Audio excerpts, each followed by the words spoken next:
Well, hey, folks, welcome to the pre-show. Just getting all set up here. But before I do, look who's sitting next to me. Hey, Ceci. Hi.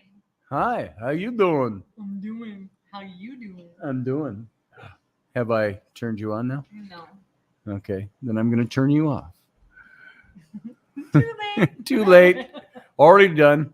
She can't handle my utter manly sexiness. Folks, you are in the pre-show, by the way. If anybody new here is watching, keep in mind we go live at 4 minutes and 25 seconds after the top of the hour. So this is our setup time. Boom, boom. Okay, I got all that done. There's that. And I'm going to hit that. Boom. I'm going to silence so I don't get echo and feedback. And look at that. We're all set. Shut up over there. I'll keep putting you on. You can do the show tonight. All right. What are we going to talk about? Fascism. Let's talk about drama. Drama Is drawn to me, or I'm drawn to drama. I'm not pretty sure. You're not drawn to drama. Drama just exists everywhere. Drama finds me everywhere I go. Drama exists everywhere in any group, any society, any organization. Even the ones that are supposed to be the good ones. Right? So Drama it exists everywhere. Even in your Roga, we need to talk soon. I don't know who that was meant for. Daniel Ondra, good to see you, brother. Glad you're here. Grumpy Stack is here. Roger Rabbit is here. Uncle Dave is here. At least I see Roger Rabbit saying hi to him. Uncle Dave. Niall Parkinson's here from Ireland, all the way from Ireland. And we've got Susie Q is here. I think my sound is up. Yeah, it is. There it is. How about that? What else we got? We got 2 minutes left. That's what we got before we go live.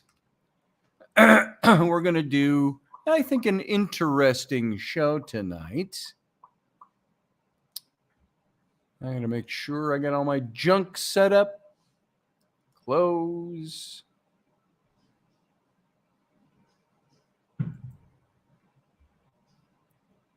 It's just the National Review. Yes, I wanted to get their thing in here for tonight's show. Make sure I got that.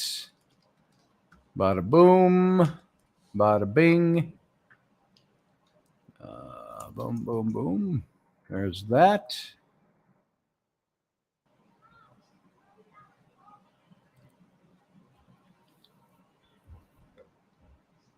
This one time at Scout Camp, Yeah. there was these people.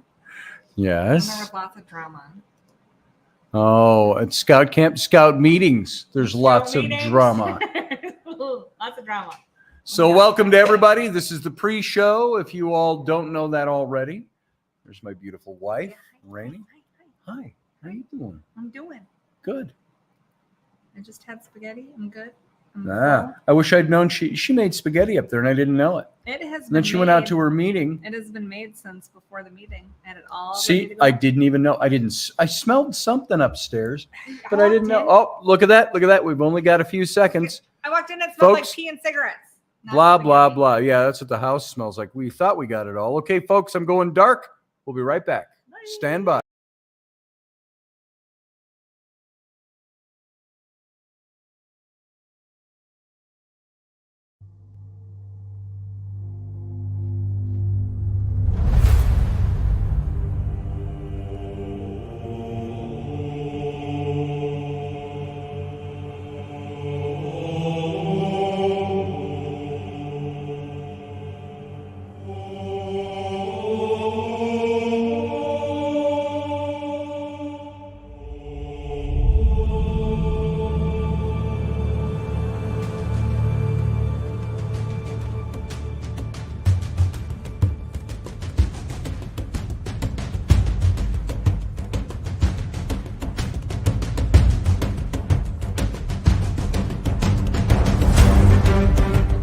the Intrepid radio program with Scotty Roberts. Intelligent talk.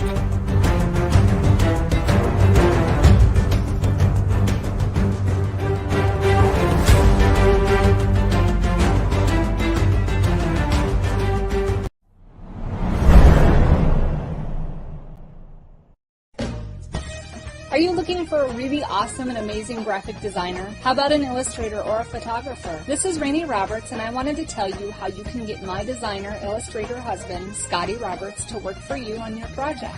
Do you have an awesome self-published book but no cover, or even worse, a cover that really sucks? Do you need a kick-ass logo for your company or some f***ing awesome graphic designs for your ads or website? Then get in touch with my husband for the best f***ing awesome kick-ass design and illustration. He knows his stuff, and he's been at this for more years than I've been alive. Go to ScottAllenRoberts.com. That's Scott with two T's, ALANROBERTS.com to take a look at his online portfolio of work, or call 651-468-8115. Now go out and kick some ass with some kick-ass graphic design. Hire my dad, so he can take me to Disneyland.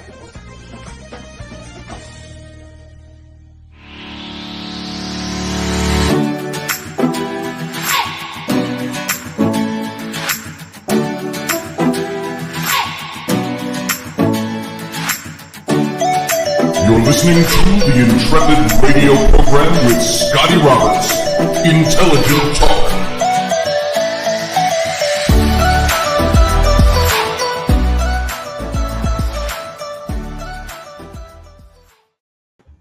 So what do you do when you have a wife sitting next to you during the initial parts of your broadcast? And I say, now, when I port this mic up, you can't say anything. And I reached over and I poured it up the mic. She's like now? And then she starts laughing. It's like, shut it. Shut it. Woman. Head. Shut it. What I was giggling at was I said, don't touch me there. Oh, I didn't hear that part. So I went silent, and then I poured it up the mic, which it still picks it up because of the hijacking software. And she said, after I turned up the mic, she goes, don't touch me there. Oh, my goodness. Dave Potter says, she's just I don't even know what that word is. So anyway. So I want to, hey, welcome tonight. Welcome to my program. I'm your host, Scotty Roberts, and this is the Intrepid radio program. You can find it at Odyssey Radio in audio format. You can find it 3 places on Facebook, and you can in simulcast in video, and you can find it at my YouTube in simulcast. If you come over to the YouTube, you can join the chat room. And while you're here, subscribe to my channel on YouTube. That's youtube.com/Scotty Roberts. And you can give me a thumbs up. Give this video a thumbs up. Smash that thumbs up. There's so many dumb Smash people. that button. Smash that button. I'm sorry, what? You want me to do? I said, smash my button. Oh, Smash that's my what like button. That's what I thought she said. And so, Christopher Schultz, welcome to the show. Everybody else who's in there, I just saw your name. You just popped in. Matthew Sainsbury, Ruben Fasthorse. We got Grumpy Stack. We got David Potter, Uncle Dave. And Ruben, I'm not going to send you a link just yet because I've got a bunch of stuff that I'm going to go through tonight. Maybe as we get into the show, I'll send you a link over. Otherwise, just go if you want to talk in the channel tonight during the show. I generally don't take calls during the show, but you can. You can also wait until the Captain's Cabin, which is the extension of this show, the post show, the after show, the afterglow, called the Captain's Cabin. And that airs immediately following the end credits of this radio broadcast once we are off air over at Odyssey Radio. And so it'd be really cool if you want to come and join us. Susie Q, welcome. Glad you're here. Rudy Kessler, Rudy the dog Kessler, Matthew Sainsbury, and Spirit Heart Gods and Goddesses. Good to see you. And everybody else who's here. Roger Rabbit. Shows canceled, Rainy. Show's canceled. Rainey wants Scotty to smash it real quick. Yeah, smash it. Smash it Look fast. at that face. Smash it fast, she said. You got things to do. Smash it. So, Dave Jacobs, ahoy, matey. That's for the captain's cabin after the show. Avast and ahoy. Yes, sea dog. Arr. So, let's kind of get into this right away so we have some time with it. I want you to put on your thinking caps tonight. Now, you all know me pretty well. You know my politics. You know where I stand on issues. I'm no wallflower on the things that I believe in. And I'm no wallflower when it comes to expressing myself regarding politics. Now, this show, the Intrepid radio program, broadcast, is not a show about politics, but every now and then we engage it. Now, there are also hot, heavy, hard, necessary topics to talk about that fall into the political realm because people politicize it. If I ask you about America and socialism in America, let's go beyond that. Let's go to fascism in America. As the title of the show is tonight, American Fascism. Is that a problem that extends beyond politics? Yes, it is. It's not about which party you belong to. It's not about winning which governmental seat you want. It's not about who's in power in the Oval Office and the White House. Well, to an extent it is, but that's not what we're talking about. We're talking about all by itself the idea of fascism in America. Does it exist? Is it existing? We've got one party claiming that party is fascist. We've got that party claiming that party is fascist. And then we got everybody in between. Hey, Carly Sagan, good to see you in the chat room. And so what we've got going on right now in our country is a great divide. And I would say, again, it's going to be really hard to not express my bias, but I don't really give a flying rat's ass about what you think about me expressing my bias. But there are things beyond my bias. I believe I know how to think. I believe I know how to articulate the things that I think.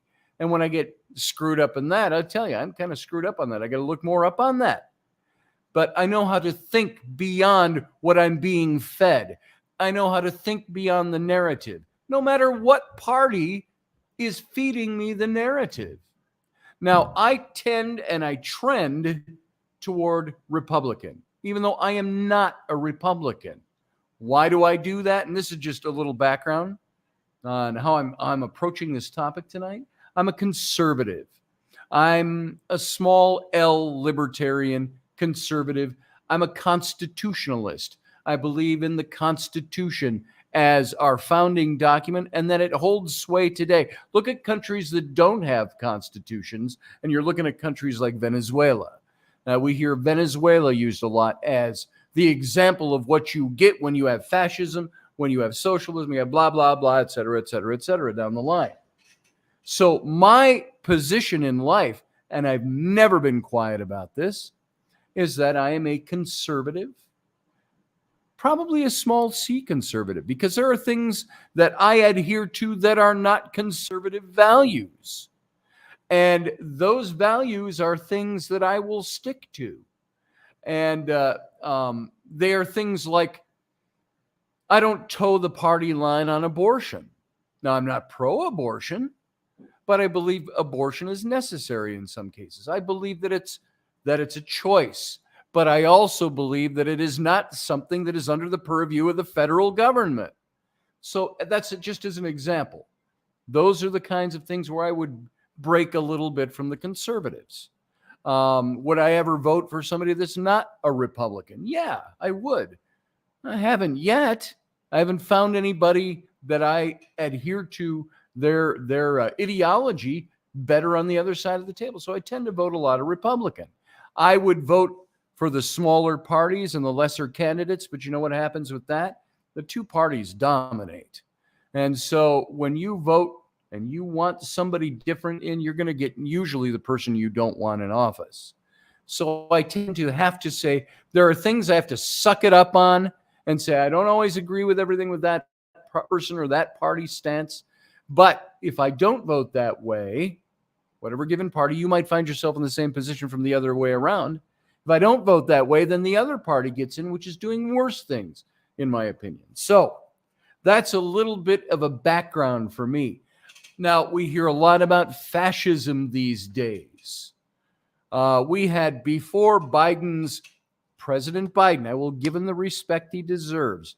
He is the president of the United States, whether you agree with him, whether he's not my president. I hated that when people said that about Trump when he was president. Yeah, he is your president. Are you a citizen of the United States? Well, suck it up, dumbass. He's your president. Same thing with Biden. No matter how he got there, no matter if you think it's real, if you think it's legitimate, if you think he won, if you think the greatest voter turnout in all of modern history turned out to vote him into office, if you believe that, you believe that.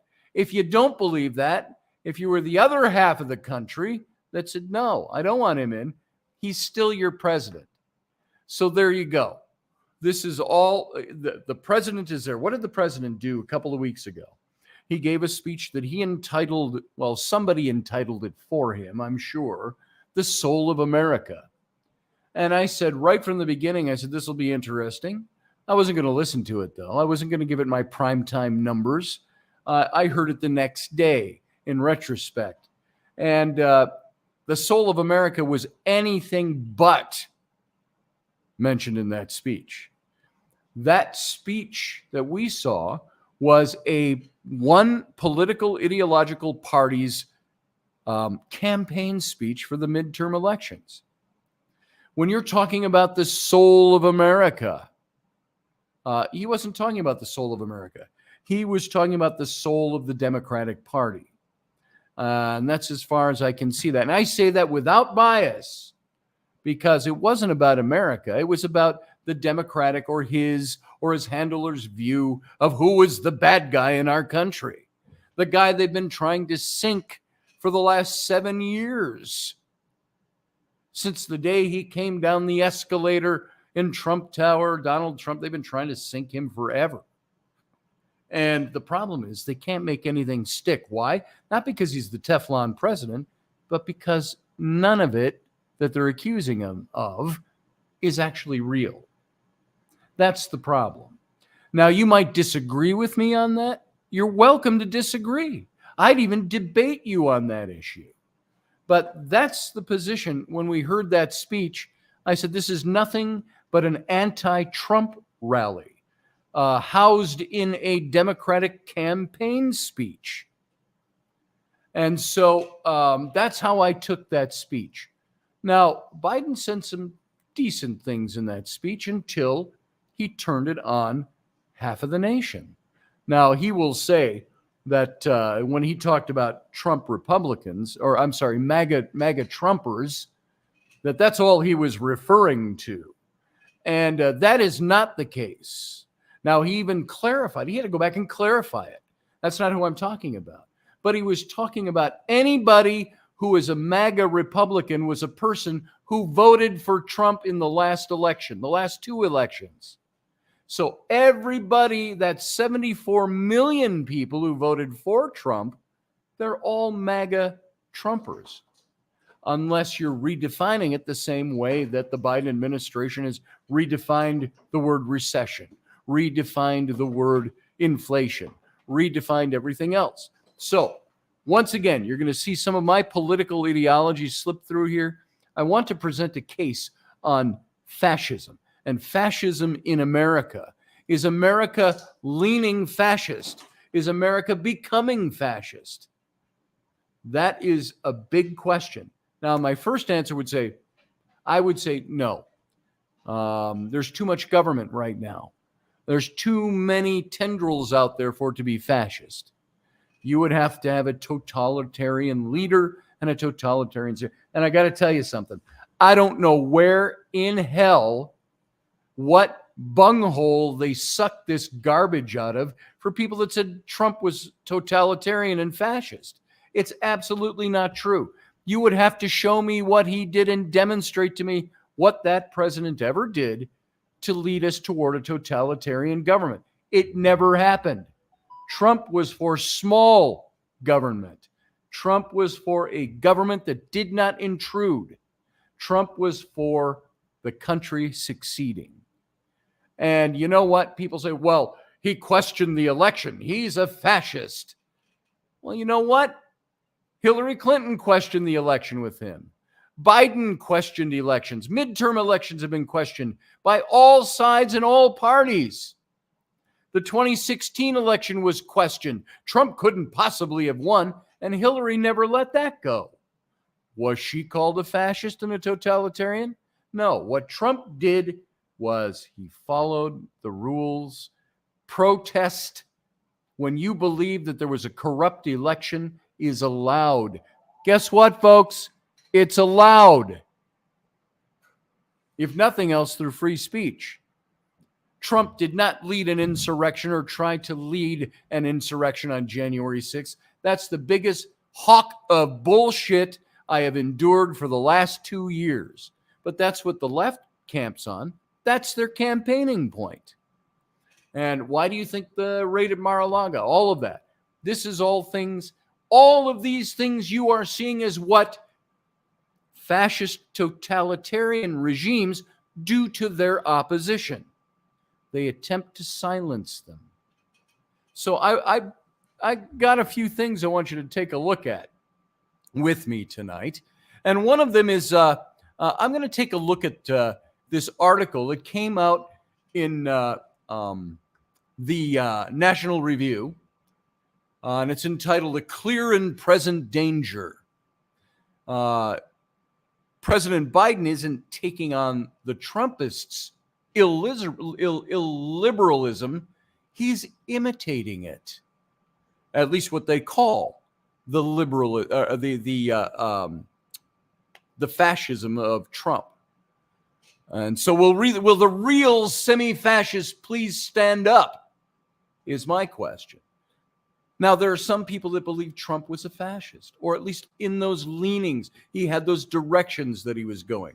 President Joe Biden, advocate of what he is, of what he has the temerity to call the unity agenda, please pull this leg and it'll play jingle bells.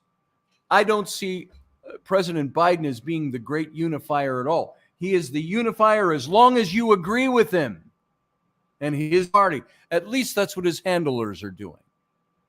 It's not a unity agenda that President Biden's putting out there, which says that all you need to know about that it's given a stupid, irresponsible, intentionally provocative speech called The Soul of America, in which he declared Donald Trump and his supporters a clear and present danger. So, in other words, Joe Biden is saying, my opponents, and by the way, in case you didn't notice it, Trump isn't running for anything.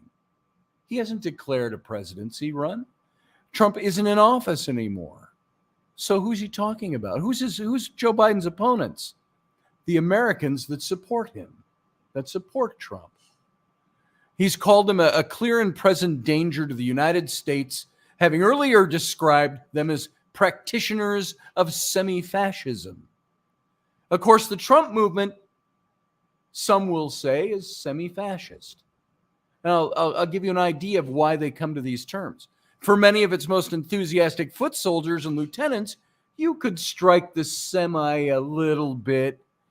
You can run the fascism checklist, though. Nationalism. And we're going to go through, I got 14 points on what is fascism. Historically, and not a redefined word to fit our current politics over the last 5-6 years, but what fascism actually is. Nationalism. They say check that Trump was a nationalist. No, Trump was pro-American. He was not a nationalist. This is the way it gets discolored for political sake. And when you've got, by the way, when you've got 95% of mass media that leans in that general political ideological direction, you're going to get nothing but support for saying these things. Authoritarianism, they say check. Was Trump an authoritarian? That's a big question you have to ask. Was he authoritarian? Was he attempting to set himself up as the authority in this country? Never saw it, folks. And I'm not dumb. Cult of action? Maybe to a sense. Trump was all about action. Remember, I had a mini conversation with somebody the other day who said Trump was elected by a bunch of people that wanted fascism, totalitarian, a bunch of bullshit like that. And I said, remember, before Trump announced that he was running, people from both parties said, we need somebody strong in office, a businessman in office to run this country. Well, Trump stepped into that role. Cult of action? I don't think it was a cult at all. I think Trump is somebody, he's a business owner, and of course, all you get is detraction after the fact, after he started running. People say, well, look at all the companies that he bankrupted. Trump owns 500 plus companies, and over the last 20 years has only bankrupted 5. That's a measly 1%. So that line is bullshit. Is he a man of action? Yeah. Trump got elected because people wanted a businessman in the office, and they wanted somebody, we called him the GSD president, the get shit done. He didn't give a flying rat's ass what you thought about him. He did what he believed his constituents voted him in to do. Fix things. Fix the economy. That's what he worked on. Remember when gas was $1.86 a gallon? Just asking. Happened under Trump. Remember when we were, as a nation, oil independent? We're not anymore. But as soon as Biden shut down the pipeline, he opened it up for Russia. Russia's got plenty of oil coming out of here. Anyway, let's move on. Does Trump have contempt for liberal norms, procedures, institutions? Yeah, sure he does. He wasn't a liberal. So how about the propensity for political violence? Trump is not politically violent. Just like you have organizations like, and I know there are people that support them out there and have a different ideological view than I do, but how many Trump supporters went out and burned down cities? I saw BLM doing that. Now, do you have a handful of stupid idiots that vote Republican and supported Trump? Yeah, you do. Do you have some white supremacists who do? Yeah. You got some white supremacists who are Democrats too. Trump was not that, and he did not promote that as much as you might believe he did. If you believe that, you're not watching. You're listening to the lines being foisted. It's all big political game for who gets to sit in the seat of power. And it's Alinskyism at its best. Remember the rules for radicals from Saul Alinsky? He wrote those in the 60s. One of those rules that they adhere to is you strike at your opponent and you say something that makes him have to defend himself, and you keep at it. And then he will spend all his time defending your charge rather than doing his job. And there were several others like that. This is Alinskyism you're seeing going on. Rules for radicals. The replacement of black shirts by red hats is only a matter of stagecraft, which presumably comes naturally to super virile he-men whose staff plays him show tunes from Cats and other Broadway shows to soothe him when he's feeling a little verklempt. Now, that's an opinion. I don't know if Trump listens to it. I listen to show tunes. I like show tunes, and I'm not gay. I love show tunes. But the red hats were nothing like the black shirts. Do you know why? The black shirts committed violence against a people, against a race. The red hats, the MAGA hats, did not do that. Now, did you have some idiots that wore MAGA hats and did that? Sure. We even know one example was Jesse Smollett got beat up by two guys wearing MAGA hats because he's gay. Well, then we come to find out those two guys were hired by him to do that. Story after story after story like this goes on. I know there's lots of comments going on. I'm not going to take a lot of questions or calls or anything until we get into the captain's cabin at the end of the broadcast, and then stick around here. Ruben, I actually see you out there in the wings. Peace. I'm not going to bring you in until we get to the captain's cabin at the end. Can you stick around? Because I'd like to have you here. I'd like to get your take on things. But on the question of semi-fascism, I have to say to Biden, excuse me, Mr. President. Begin with President Biden's irresponsible and foolish invocation of the phrase clear and present danger, which is not only the title of a Tom Clancy book, which I have on my shelf, but it's also a legal rationale.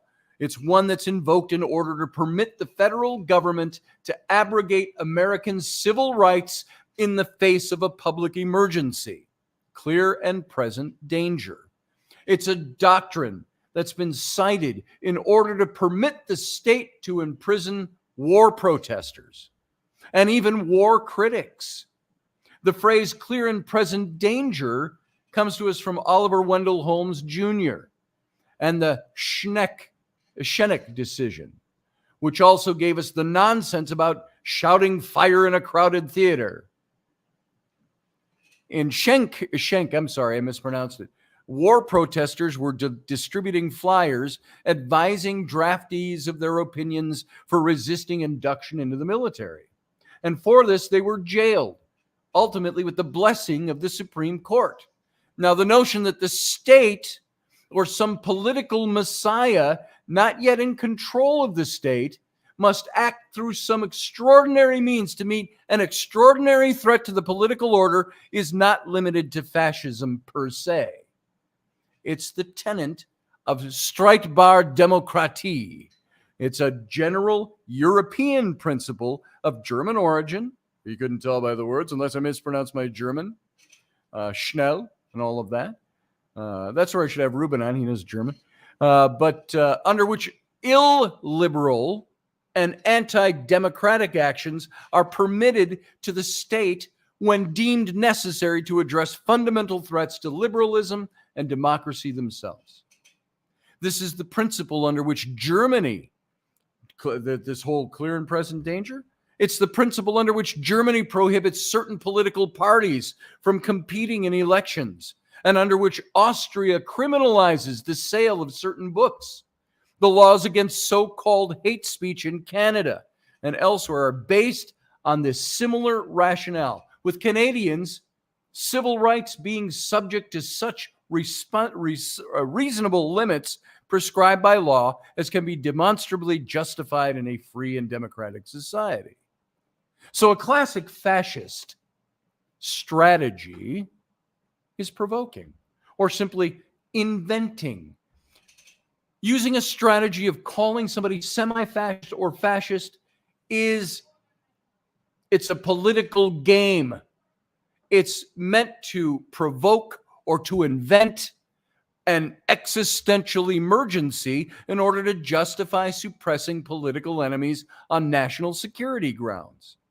So the Reichstag fire in 1933, which the Nazis used as a pretext for the abolition of certain German constitutional rights, is the textbook example of this. They are a clear and present danger. I would say with a German accent if I wanted to.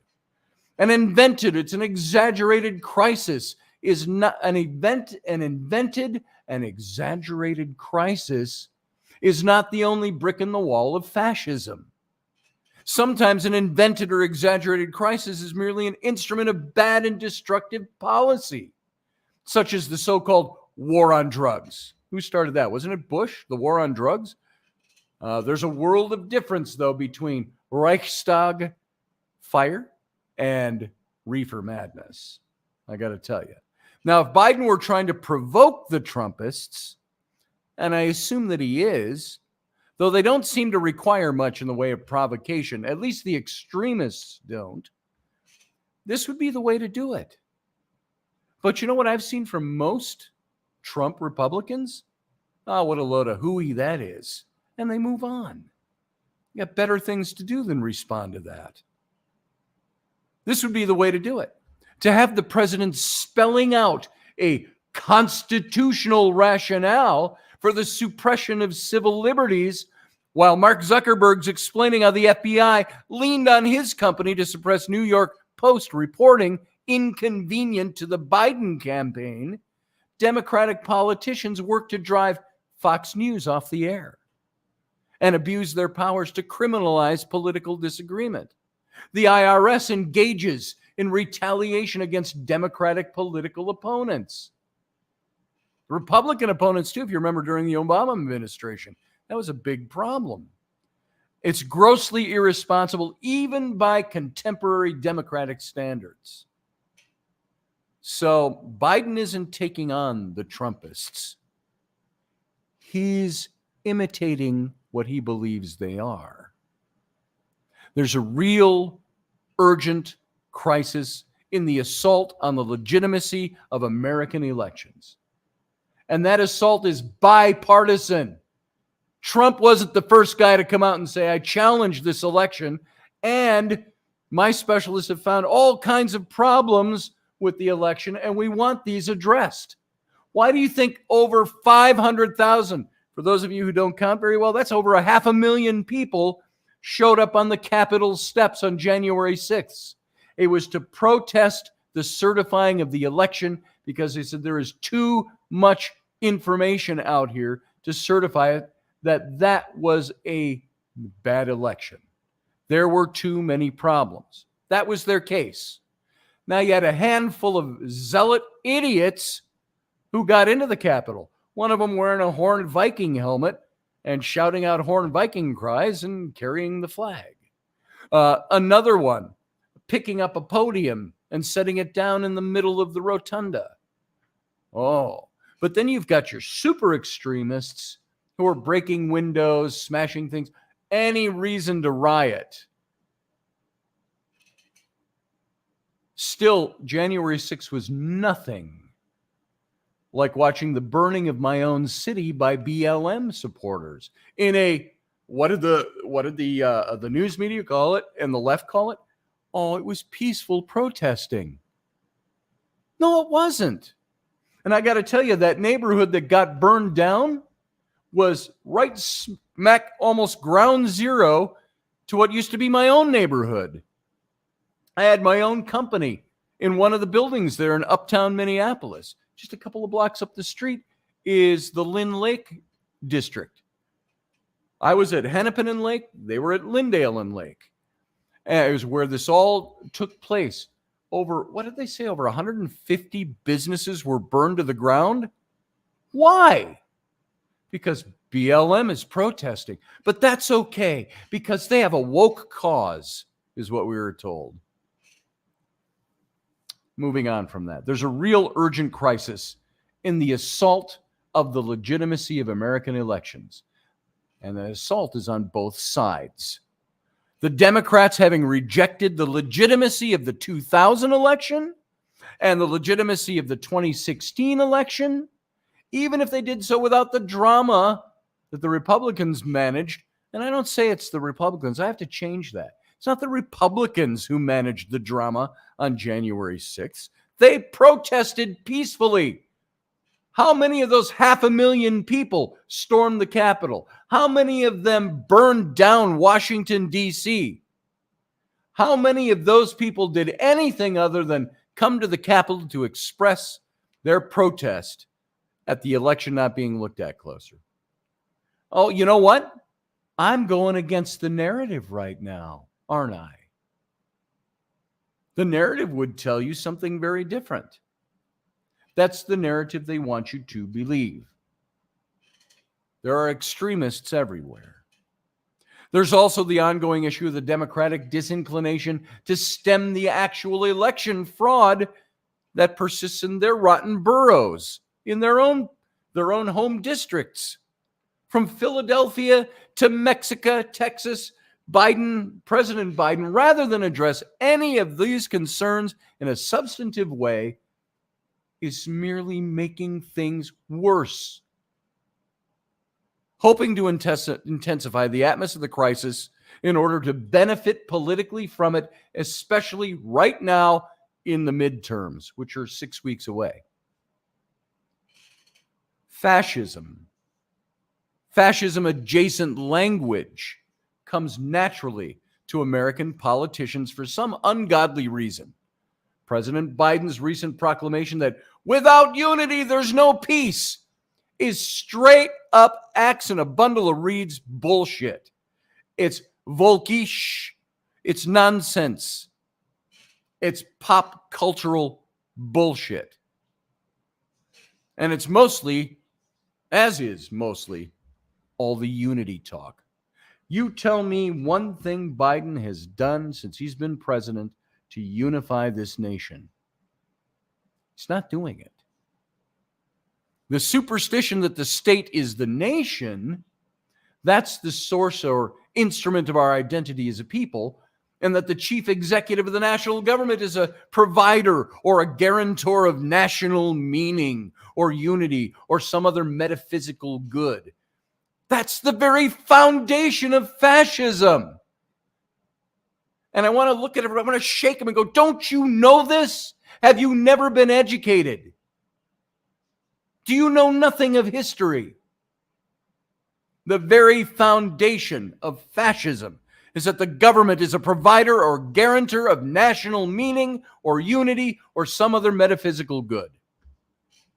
The American people in their hundreds of millions, I think it's like 323 million people right now, they don't require unity as some sort of patron's donation from Washington. What we require from Washington is only one thing. Well, two things. Liberty, the rule of law, and a third thing, competent government. That's all the people require from D.C. The President of the United States is not your big daddy. Neither party is. You have to look at either party that's in office and determine, is that party and that president doing the things that promote liberty, the rule of law, and competent government? That's why all these other, I'll call it right now, superfluous things like the SCOTUS ruling on Roe v. Wade. I hear all this insane, inane, stupid caterwauling out there. Oh, the government's taking away my rights. The SCOTUS is taking away my rights. You don't, if you're saying that, you don't understand what government is supposed to do. You don't understand what the Constitution says. The SCOTUS took away no one's right. It wasn't a constitutional amendment to begin with. The government merely said, a choice to have an abortion does not fall under constitutional law. It is not under the purview of the federal government. This goes back to the states. The states have the right to do that. And unless you all forgot, we are a union of 50 independent states. That's what the United States is. I just posted an article in my social media the other day about how, I can't even remember what state it was, just ruled against the severe bans, total abortion bans. And there were Republicans that voted against the ban. Why? It was too extreme. What that was, without commenting on the right or wrong of abortion, that was demonstrating to the rest of the country that the states have the power to rule on these issues and they can do it right. That is where it belongs. Who said the federal government makes a better decision than Ohio or Wisconsin or Texas or Alabama or Utah or wherever? It's just people, folks. They're just people. What we require as a people from Washington is liberty, the rule of law, and competent government. competency. Given that Washington can't reliably provide any of these three ever, perhaps the ladies and gentlemen of the capital city should abandon their spiritual pretenses about this whole thing about the fascist, the metaphysical movement underlying everything. We're not going to get scrupulous and intelligent government from the Biden administration any more than we may have gotten it from Donald Trump, because they are just people running the government for short periods of time. We, as the people who are their bosses, need to make sure we are directing them to make sure our liberty is maintained, to make sure that the rule of law exists, and to make sure that there's competency in government. It might not be a Reichstag fire, but one can't help smelling the smoke in all of this bullshit coming out of the White House nowadays. So who's the real semi-fascist here? This isn't, you remember the old show To Tell the Truth, where the host asks, will the real John Smith now please stand up? One person rises. This is more like an Olympic dais. Just because you don't take the gold in this particular quadrennium, that doesn't mean you aren't in the game. So this is my take on the Soul of America speech. It was nothing. It had nothing to do, and it was anything but the soul of America. And if you're saying that's the soul of America, you're canceling out half of the country. Because an anti-Trump speech is not the soul of America. Now, I wanted to get into these 14 characteristics of fascism. And we've only got, what do we got here left? 8 or 9 minutes left on the radio audience. And then we go into the captain's cabin. So if you're listening on radio, be sure you come over to the YouTube channel and join the captain's cabin. Now, political scientist Dr. Lawrence Britt wrote an article about fascism entitled Fascism, Anyone? And it was published in the Free Inquiry, the spring of 2003 issue. So lest you think this is somebody that's embroiled in the Trump-Biden, he's not. He wrote this thing, 19 years ago? 20 years ago almost? So studying the fascist regimes of Hitler in Germany, Mussolini in Italy, Franco in Spain, Suharto in Indonesia, and Pinochet in Chile, Dr. Britt found they all had 14 elements in common. And he calls these the identifying characteristics of fascism. Now, I'm going to go through these as quickly as I can. We may or may not get through them all, but I want you to keep one thing in mind. These things are the definition of fascism. Compare it to what you're hearing nowadays. Fascism it's like Godwin's law, which states whenever there's an internet debate, somebody's finally reduced to being called a Nazi somewhere. So listen to these. Number one, powerful and continuing nationalism. Fascist regimes tend to make constant use of patriotic mottos, slogans, symbols, songs, and other paraphernalia. Flags are seen everywhere as their flag symbols on clothing and in public displays. That's the number one, the overt nationalism. Now, does Trump have all of those things? Yeah. He incorporated uses, not so much use as symbols, unless you're talking about the American eagle, but he had patriotic mottos, he had slogans, he had songs, he had other paraphernalia, red hats, flags. He honored the American flag. Now, I got to say, because there are certain people listening, there are lots of problems with America. We all know that. But you dwell on the negatives and the problems, that's what you're going to promote. We are trying to evolve as a nation and get better and better at the things we do. So they have that. Biden has it. The left has their own.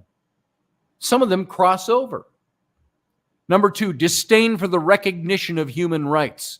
Because of fear of enemies and the need for security, the people in fascist regimes are persuaded that human rights can be ignored in certain cases because of the need, quote unquote. The people tend to look the other way or even approve of torture, summary executions, assassinations, long incarcerations of prisoners, etc. Look at the January 6th committee. I don't see the former president as having done those things. I cannot identify anything historically, unless I'm missing something, where human rights are being ignored. What about the human rights? What about the First Amendment, free speech? Number 3, identification. Identification of enemies and scapegoats as a unifying cause. Get that? Identifying enemies and using scapegoats as a unifying cause. The people are rallied into a unifying patriotic frenzy over the need to eliminate a perceived or common threat or foe. Radical ethnic or religious minorities, liberals, conservatives, communists, socialists, terrorists, etc. Watch out for those MAGA Republicans. They are going to destroy our country, so said Biden in his Soul of America speech. He said they're going to bring death and destruction and chaos, and he said something else. Can't remember the quote. 4, supremacy of the military. Even when there are widespread domestic problems, the military is given a disproportionate amount of governmental funding, and the domestic agenda is neglected. Soldiers and military service are glamorized. Not honored, it's glamorized because the totalitarian state will use that military to foist fascism, to foist abuse. And there's many things to say on that. I'm just going to move on. I'm going to give you the points. Number 5, rampant sexism. We got 3 minutes left. The governments of fascist nations tend to be almost exclusively male-dominated. Under fascist regimes, traditional gender roles are made more rigid. Opposition to abortion is high, as is homophobia, anti-gay legislation, and national policy. Keep in mind, this guy wrote these things 20 years ago. 6, controlled mass media. Sometimes the media is directly controlled by the government. But in other cases, the media is indirectly controlled by government regulation or sympathetic media spokespeople and executives. Censorship, especially in wartime, is very common. Have we seen any of that going on lately? 7, obsession with national security. Fear is used as a motivational tool by the government over the masses. Now, I will tell you something. There is one purpose of the federal government that is very clear. It's the defense of this nation. So both parties promote defense of our borders, some more than others. But fear is used in a fascist situation. 8, religion and government are intertwined. Governments in fascist nations tend to use the most common religion in the nation as a tool to manipulate public opinion. Religious rhetoric and terminology is common from governmental leaders, even when the major tenets of the religion are diametrically opposed to the government's policies or actions. That's why and I've mentioned this before, I was against the DOMA Act, the Defense of Marriage Act, that the religious right wanted to have added as an amendment to our Constitution. Why? Because you're imposing a religious belief on the Constitution of the United States. You can't do that, even if you're a conservative, and I agree with you on other points. Liberals can't do it. Conservatives can't do it. And guys, I hate to say it. We've gone through 8. I'm going to continue these points into the captain's cabin so we can get through them, and I want you all to hear them. If you want to join us in the captain's cabin, stick around for one of the videos simulcasts, either over on Facebook or come over to the YouTube page. I hate to do that to my radio audience, but we got to get out of here. So we're going to take a short break with our end titles. Don't go away. We'll be right back over here So for all of these of you listening on the radio, all I want to say is live long and prosper.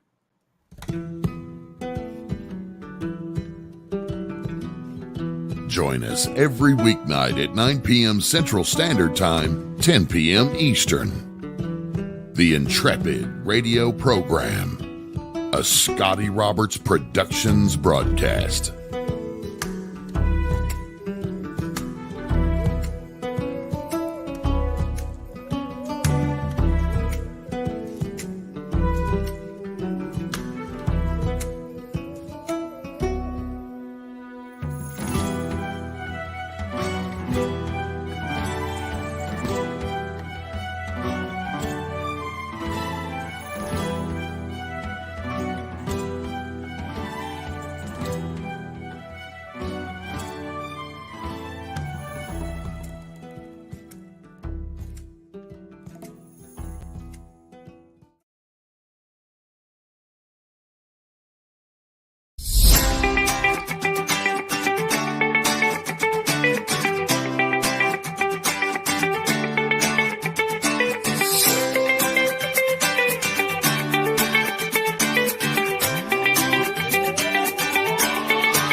Are you looking for a really awesome and amazing graphic designer? How about an illustrator or a photographer? This is Rainey Roberts, and I wanted to tell you how you can get my designer, illustrator husband, Scotty Roberts, to work for you on your project. Do you have an awesome self-published book but no cover, or even worse, a cover that really sucks? Do you need a kick-ass logo for your company or some f***ing awesome graphic designs for your ads or website? Then get in touch with my husband for the best f***ing awesome kick-ass design and illustration. He knows his stuff, and he's been at this for more years than I've been alive. Go to ScottAllenRoberts.com. That's Scott with 2 T's, ALANROBERTS.com to take a look at his online portfolio of work, or call 651-468-8115. Now go out and kick some ass with some kick-ass graphic design. Hire my dad so he can take me to Disneyland.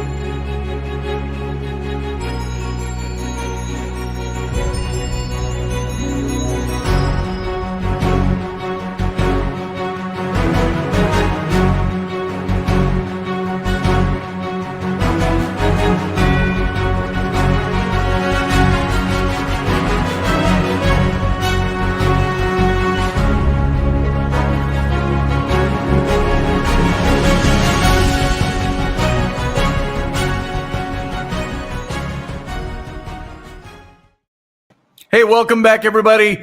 Welcome to the after show, The Captain's Cabin. Yeah, I can do that. I can take the banner down. There's my my 7-year-old child who has school tomorrow but still awake. That's interesting, huh? How did that happen? Dad, Uncle Dave. My sound is up, Uncle Dave. I see you waving. I'm not going to bring you in yet. Yeah, all right. Hello to your daughter. I'm saying hello, Ellery. That looked just like yesterday when you went, your sound is up. Your sound is up. No, because I was pointing at my ears yesterday saying you didn't have any audio. I couldn't see that much. You're up really close into the thing, and all I can see is this. So I want to finish these points just so we can talk about them a little bit. I got Ruben's over there, but he stepped out away from his camera. When he comes back in, we'll take a look here. Let's bring in Grumpy Dog too. Grumpy Dog. Hey, how's it going? How you doing, Uncle Dave? Douglas? Good. Good to see you. Let me Before any of you talk, I am going to just run really quickly through the last 6 of these. I talked about religion and government were intertwined. These are, by the way, these are the characteristics of pure fascism. And all of these have to work in league with each other. Number 9, corporate power is protected. The industrial and business aristocracy of a fascist nation often are the ones who put the government leaders into power, creating a mutually beneficial business-government relationship and power elite. Well, unless you got China to do it or another. Moving on. Number 10, labor power is suppressed because the organizing power of labor is the only real threat to a fascist government. Labor unions are either eliminated entirely or severely suppressed. 11, disdain for intellectuals and the arts. Fascist nations tend to promote and tolerate openly hostile or are openly hostile to higher education and academia. It's not uncommon for professors and other academics to be censored or even arrested. Free expression in the arts is openly attacked, and governments often refuse to fund the arts. And by the way, if you want to discuss any of these, keep these in mind. I'll keep this list up. 12, obsession with crime and punishment. Under fascist regimes, the police are given almost limitless power to enforce laws. The people are often willing to overlook police abuses and even forego civil liberties in the name of patriotism. There's often a national police force with virtually unlimited power in fascist nations. 13 of the 14, rampant cronyism and corruption. Fascist regimes almost always are governed by groups of friends and associates who appoint each other to governmental positions and use governmental power and authority to protect their friends from accountability. It's not uncommon in fascist, or their sons from accountability.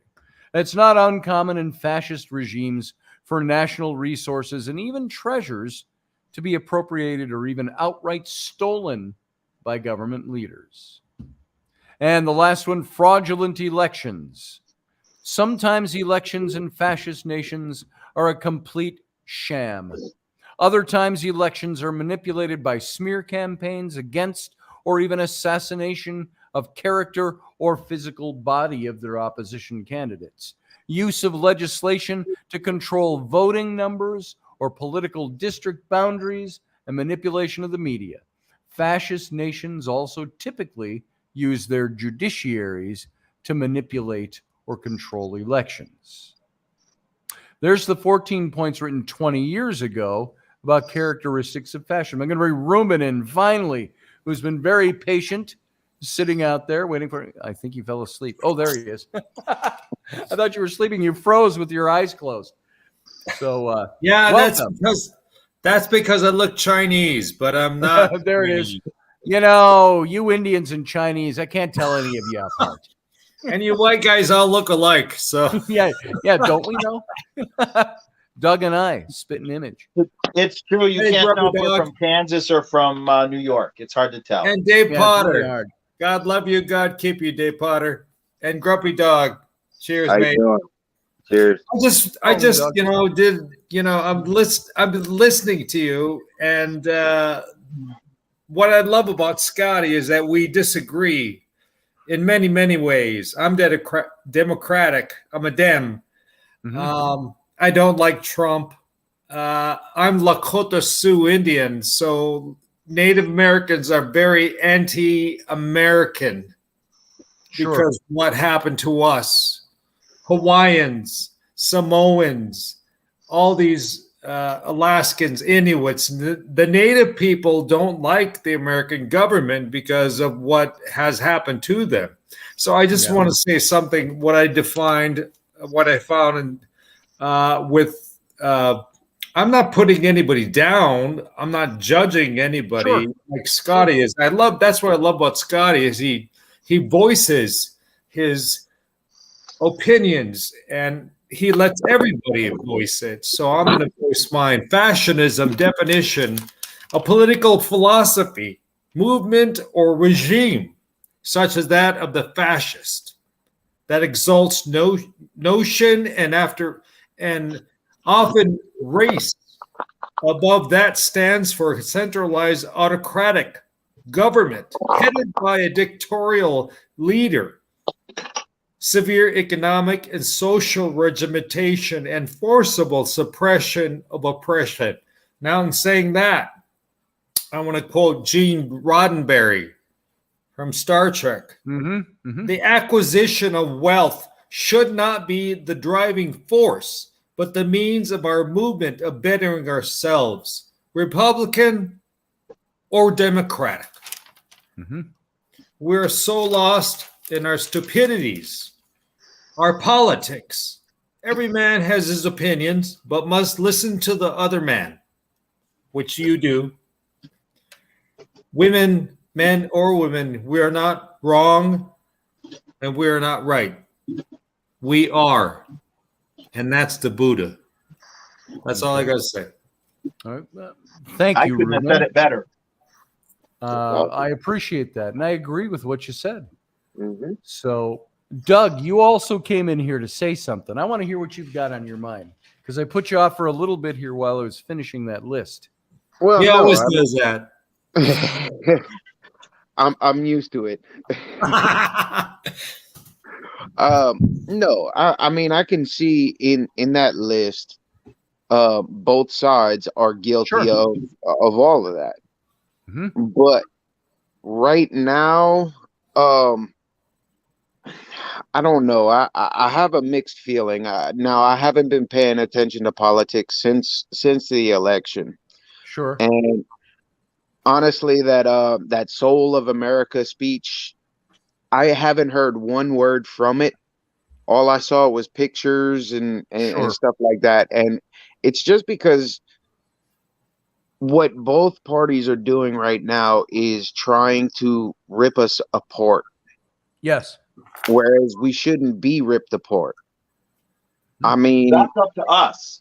That's up to us, not listening That's to our the mass decision. media, not listening to the politicians. but there's so many people nowadays that listen to the thought, the thought politicians, and if we actually sat down and talked like normal human beings, like we are on here now, it's three on one side to one on the other on this program, but we're all friends, we're all brothers. Yeah. Kind of in the middle. And I couldn't see your lips moving, Dave. I couldn't lip read you that time. Where's your face? Go ahead, Rudy. You're looking at the ceiling right now. Go ahead, Doug. But that's the thing. I mean, my shop is in a very low income area. Sure. And I'm not gonna push away somebody because our views are different. I'm gonna treat everybody as when they come in, I'm gonna help them as much as I can. Yes. And I mean that's just my opinion. I mean, there's a lot. I'm conservative, but I have a lot more liberal views than some liberals have. I do too. So do I. And that's just how I mean. I say I'm middle of the road on things. I'm not a diehard. I'm not a Republican, and I tell people that I'm not a Republican. I vote Republican many times, but I'm not a Republican. I vote most times. I vote Republican, but there are Democrats that I have voted for in local elections. Nothing national, but local. If Tulsi Gabbard, who's a Democrat, ran for office, I'd vote for her. I'd vote for her because I The agree with her. The only thing I really disagree with her on is the Second Amendment rights. I mean, but that's just my opinion. Now I don't even know what her stance is on Second Amendment. I know she's military, which tend to be, I shoot guns and I break things for a living. That's what they do. So no, she's more on the Guys, more on the liberal end. I'm sorry. One second, Ruben. 1 second. I'm sorry, Doug. Go ahead. She's more on the liberal end. She doesn't think she thinks the gun laws should be a lot more strict, which Okay. you know what?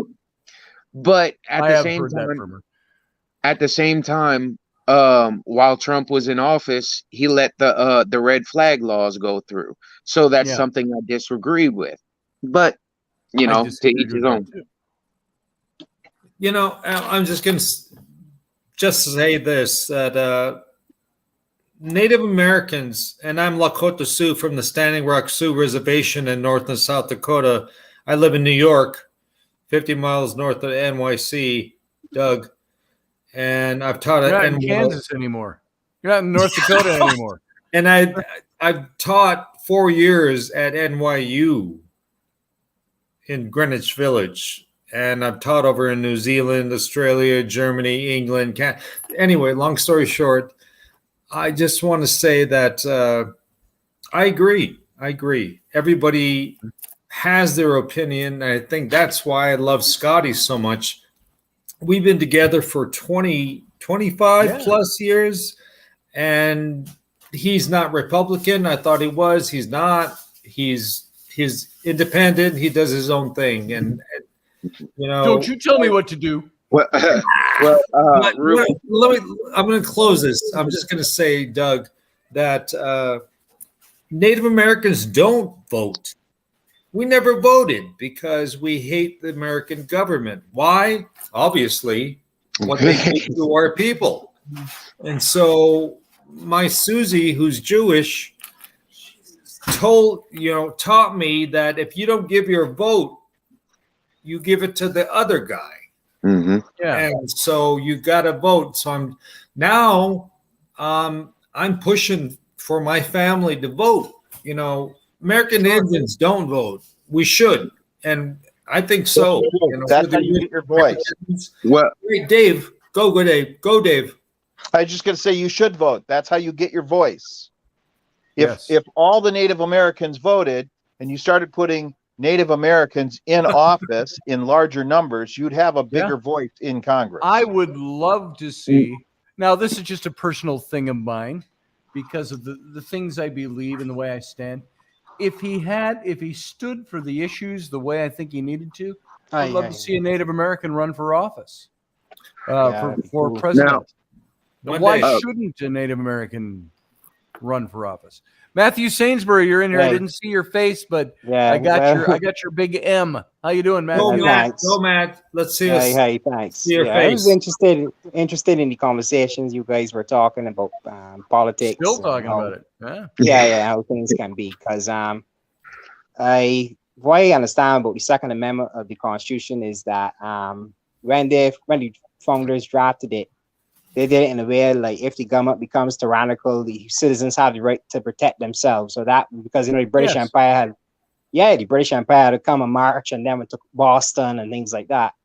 So they saw it in that frame. But it appears to me that during the centuries past or so, the interpretation of it has changed as time went on from the Civil War and all the other things that occur. So the amendment can be. It can be a little more complicated to understand these days. Yeah. I get that. Yeah.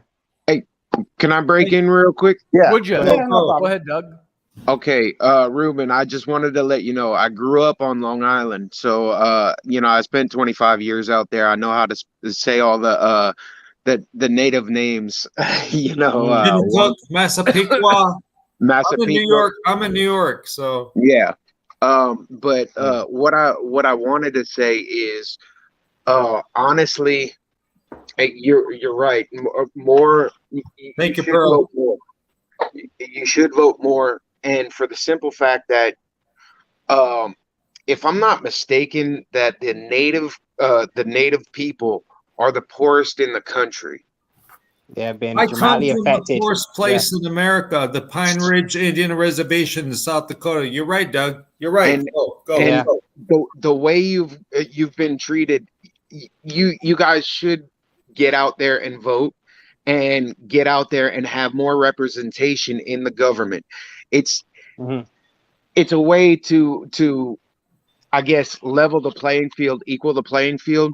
This way, more of the concerns of the native people can be heard, because Yes. they're not at all. So And You're true. right. You're I right. want to respond to Gaza in the chat room. Gaza, nothing personal. This is just conversation. So don't take anything negative because I'm going to say something about what you said. You said, No, I don't Gaza. vote, haven't voted for about 20 years, no point, too much corruption. All I do is I hail back to Edmund Burke, who many years ago said, all that is necessary for the triumph of evil is for good men to do nothing. Yeah. Exactly. And, so Thank you, Scotty. I'm not chastising you at all, Gaza. I don't take that as a personal slam or anything. But what I'm talking about is we have people in this country. You're in Australia. We have people in, or are you New Zealand? Now, I did it again. The last time I talked to you, I asked you, are you New Zealand or Australia? He's New Zealand, but My lives brain. in Australia. There it is. So At least he knew that here they in were two the separate United countries. States, when I hear a United States citizen say, oh, I don't vote anymore, it's too corrupt. I say it's corrupt because not enough good people vote. Not enough good people. Now, unless you're talking about the corruption of the system, the voting system, I believe that's there. I believe there's issues. But you have to get the people out of office in order to fix that. Scotty, not enough. Gaza, I lived in Australia for 12 years in Adelaide, South Australia, and they have a choice. We have a choice in America to vote or not vote. Native Americans don't vote, but in Australia, in the Commonwealth, you have to vote. You have to vote. So I cried when the Queen died.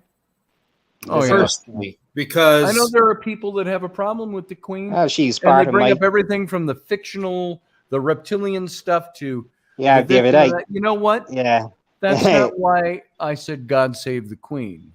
I said God save the Queen. God save the King. Now it's God save the King.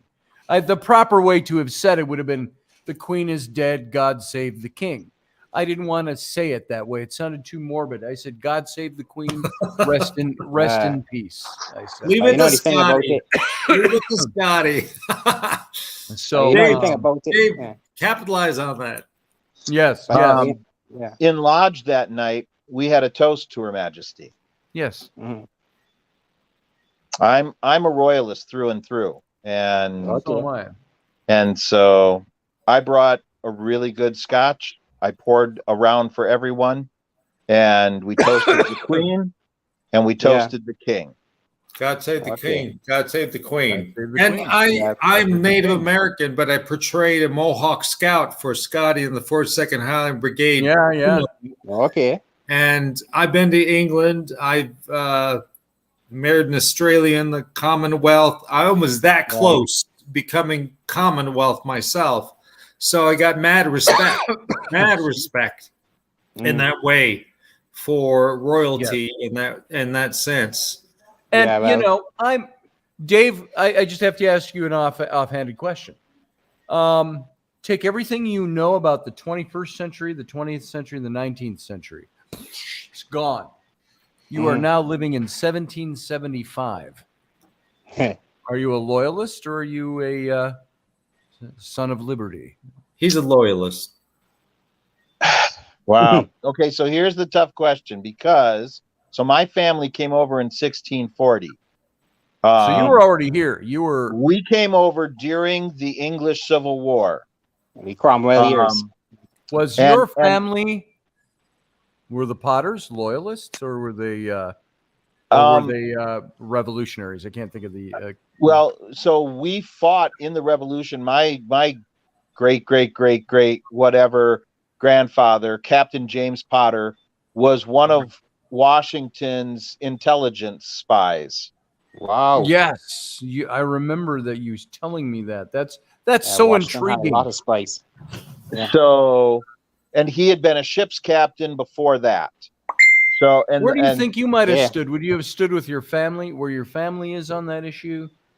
I believe so. So the Gordon side of it came over in 1641 during the war, during the English Civil War. We And I suspect that it was a master of balantry type thing where the master of the laird said, you will go to America. You will stay here and fight for the king. And no matter who wins, we win as a family because we can throw whichever son back at him and say, we're okay. I'm sure you got some Indian blood. Oh, I have Cherokee. I know that's there you go. Well, you know, and as I've mentioned on this show before, like Dave, I have a family that goes way back. The Roberts or the Robards in the 1710 came over from Wales. Robert the Bruce. Robert the Bruce. And I did find out, though, by the way, that my Welsh ancestors, their ancestors were all British. They all lived in London. So back to the early 1400s, as far back as I go. But according my relatives, my ancestors in 1710 came over and settled in Goochland County, Virginia.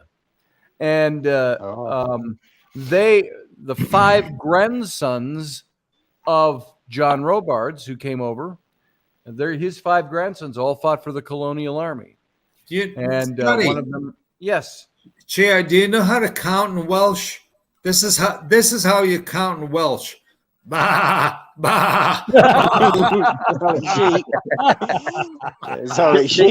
get back to your question. I got to think of a good Indian joke now. While you're thinking of that, to get back to your question. Okay, so I don't feel that I got a vote because my ancestors chose for me and made me American. I'm a royalist through and through.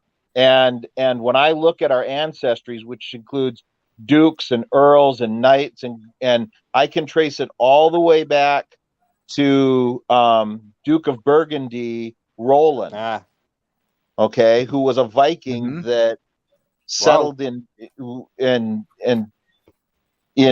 France and was married the king's daughter and became the Duke of Burgundy. You know, Dave, I agree with you because the first people that came to this country were not the English or Spanish. No, it was the Vikings. Yep. It was Vikings, the Africans. In the 1300s, there was a Scottish-Danish group that came over under Sinclair, and met with the Iroquois, became friends with the Iroquois, and out of that party, about half of them stayed and married into the tribes and stayed here, and stuff. And so, when you look at the Iroquois flag, it is the Templar flag reversed.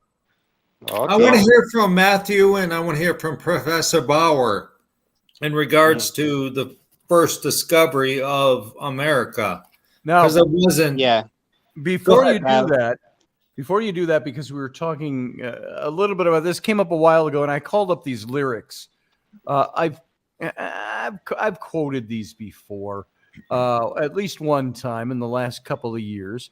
But one of my favorite songwriters, the late Stan Rogers, wrote the song "The House of Orange." And if you know the conflict that is there, this ancient conflict in Ireland, old sounds conflict Dutch. in Ireland. And what sounds Dutch? House of Orange. House of Orange. Yeah, that does sound Dutch. Here's the lyrics. He says, "I took back my hand and I showed him the door.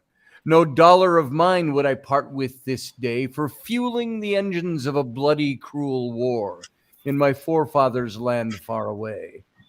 Who fled the first famine wearing all that they owned, were called navigators, all rugged and torn, and built the Grand Trunk here and found a new home wherever their children were born. Their sons have no politics, none can recall, allegiance from long generations before. Oh, this or that name can't matter at all, or be cause enough for to war.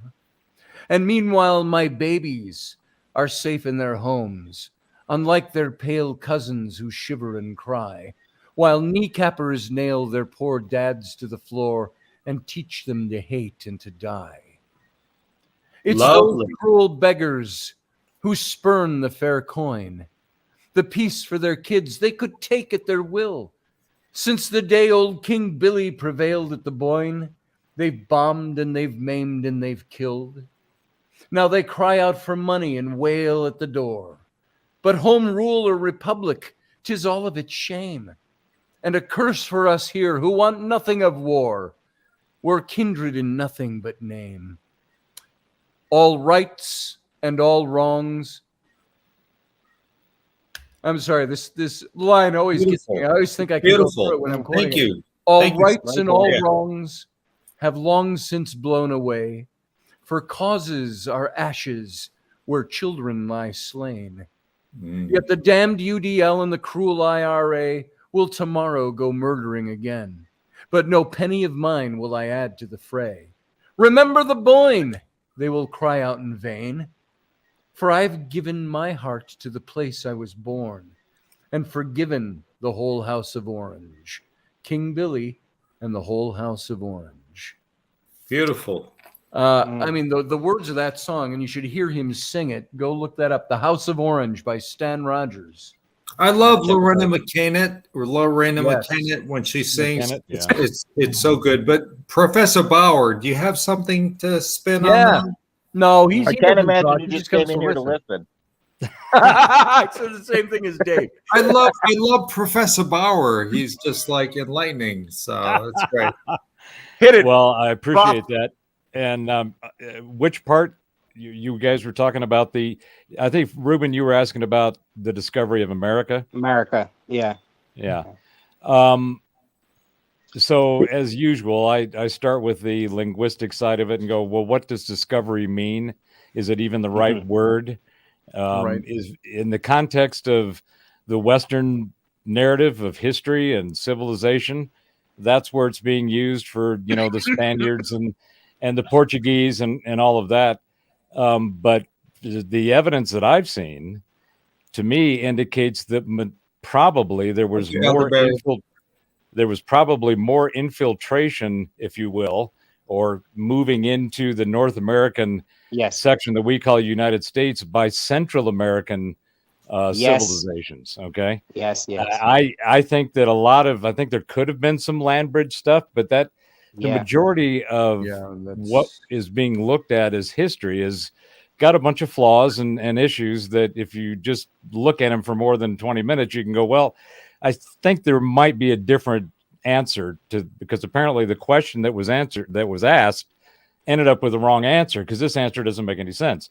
I think we're looking at tens of thousands of years. Yes. And those people were not the people that we currently have been defined for us in Western history. Right. And it goes all the way back, and it's very easy to tie in the Atlantean model and that storyline because there's a boatload of very compelling evidence that at least off of Cuba and off the Bimini and the Triangle area, Bermuda Triangle, known as the hot zone. There's a whole bunch of stuff 2,500 feet underwater. I did a show. Yes, there are rocks and stones, man-made stones. I did a couple of shows on Atlantis over a year ago, and they talked about how the old maps were showing this Atlantean country that or continent, but it was all the rim of the Eastern America. The coast that's in the Piri Reis map. That's Florida. In the Phineas Orontes map. Right. There's an amazing amount of information that is completely contradictory to the narrative of the timeline that we've been given. So my only point was to answer your question, There's more Ruben, to know. I think that the population of what we know as our humanness, our Homo sapienness, goes back a long time. Yes. and Homo sapienness. Homo sapienness. I prefer a Homo sapienality. Let me just add in there real quick. So while academics will discount those underwater sites, now, they're completely fine with the underwater sites between England and Europe. I can't think of the name of it. it at one time was a landmass that oh, you're talking about Doggerland? Doggerland. Yes. They're totally fine with Doggerland being a thing, but then we'll discount the fact that Bimini could have been above water at one time. Exactly. See, and this is my point. This is my point about Matthew in on this. Matthew is from the Caribbean. Yeah, well, one thing I would say too that about this whole thing is that you see the African continent. A lot of people sometimes always think that the Sahara Desert always existed, but if you go back 20,000 years or 10,000 years, that area was a lush green area of animals and hippopotamuses. Actually, only 5,000 or 6,000, Matthew. It's back just before this current recorded model that they've been given to us. I really wish we could see under that sand. When you look at it geologically, they in fact, a lot of the maps that also have the supposed island out in the middle of the Pacific, where you kind of go, well, maybe that's more of Atlantis. They also show all of the rivers and the mountain ranges throughout all of North Africa, and if you didn't have water and lush and all that stuff, you wouldn't have rivers and actually one of the largest lakes found in the world. So that's just rivers and tributaries in Antarctica. Exactly. Yeah, that was one interesting thing with the some of the maps from, I guess I don't remember when exactly, the 1400s of them having maps of Antarctica without any ice. Like it showed that's where the Reese and Ornius, Phineas. Yes. Doug sounds like Doug has something to say. Doug. Well, no. I mean, I just wanted to go back a little bit and say my background is not as interesting as all of y'all, because all of y'all. That's all perspective. All y'all. Good point. All y'all. But as of Ancestry.com or whatever, no, 23andMe, I do have 0.7% Native American. Look at that. You got more than Elizabeth. Yeah. Can I run as a Native American? 6 out of 10. 6 out of 10 Americans have Native American ancestry. Not all African Americans are totally African. Yes. Cherokee, Choctaw, Chickasaw, Creek, Seminole. When we died out as the Caribs and the Arawaks. Arawaks. Arawaks. The British brought blacks, and African the blacks slaves sold their own people, different tribes, to Native America, and they became. They also integrated. Sorry, Matt. They also integrated with Cherokee, Choctaw, Chickasaw Creek, and they became Native Americans. And you look at the beadwork. You have to look at the beadwork, the artwork, where it was integrated. Really Ruben, what do you think of the idea that a number of the tribes came from Central America, like Olmec, pre-Olmec, pre-Mayan, pre-Aztec? Do you think that is a possible origin? I don't doubt it, because I've heard a theory too that there's places in America, in Texas, and areas where you can find like pyramid structures, and they said there were these people of African descent called the Croissant and the Twa. I think that's what they call them. I think that's my memory serves me right, that they're settled in that area. Yeah, Matt, you're right, because if you look at the central part of the world, you're going to always find the pyramids. Scotty has been to the Gaza Strip with Giza and the pyramids. There's a pyramid there. There's a pyramid in Malaysia. Pyramids with the monkeys, and then there's pyramids, the Azteca, the Maya. Yeah, people don't know. Get this. People don't know that there is. I've been there myself. I climbed the steps myself. Outside of Memphis, Tennessee, there is Chucalissa. It is a pyramid where near the Mississippi. That's a Bass Pro Shop now. Yep. Now it's a big resort, but unfortunately it is. But pyramids in China. It is a pyramid, and the Mississippi, we should know as the Mississippi, With the Mississippi. N. Mississippi, the Long River. Long River. Ohio, the Long River.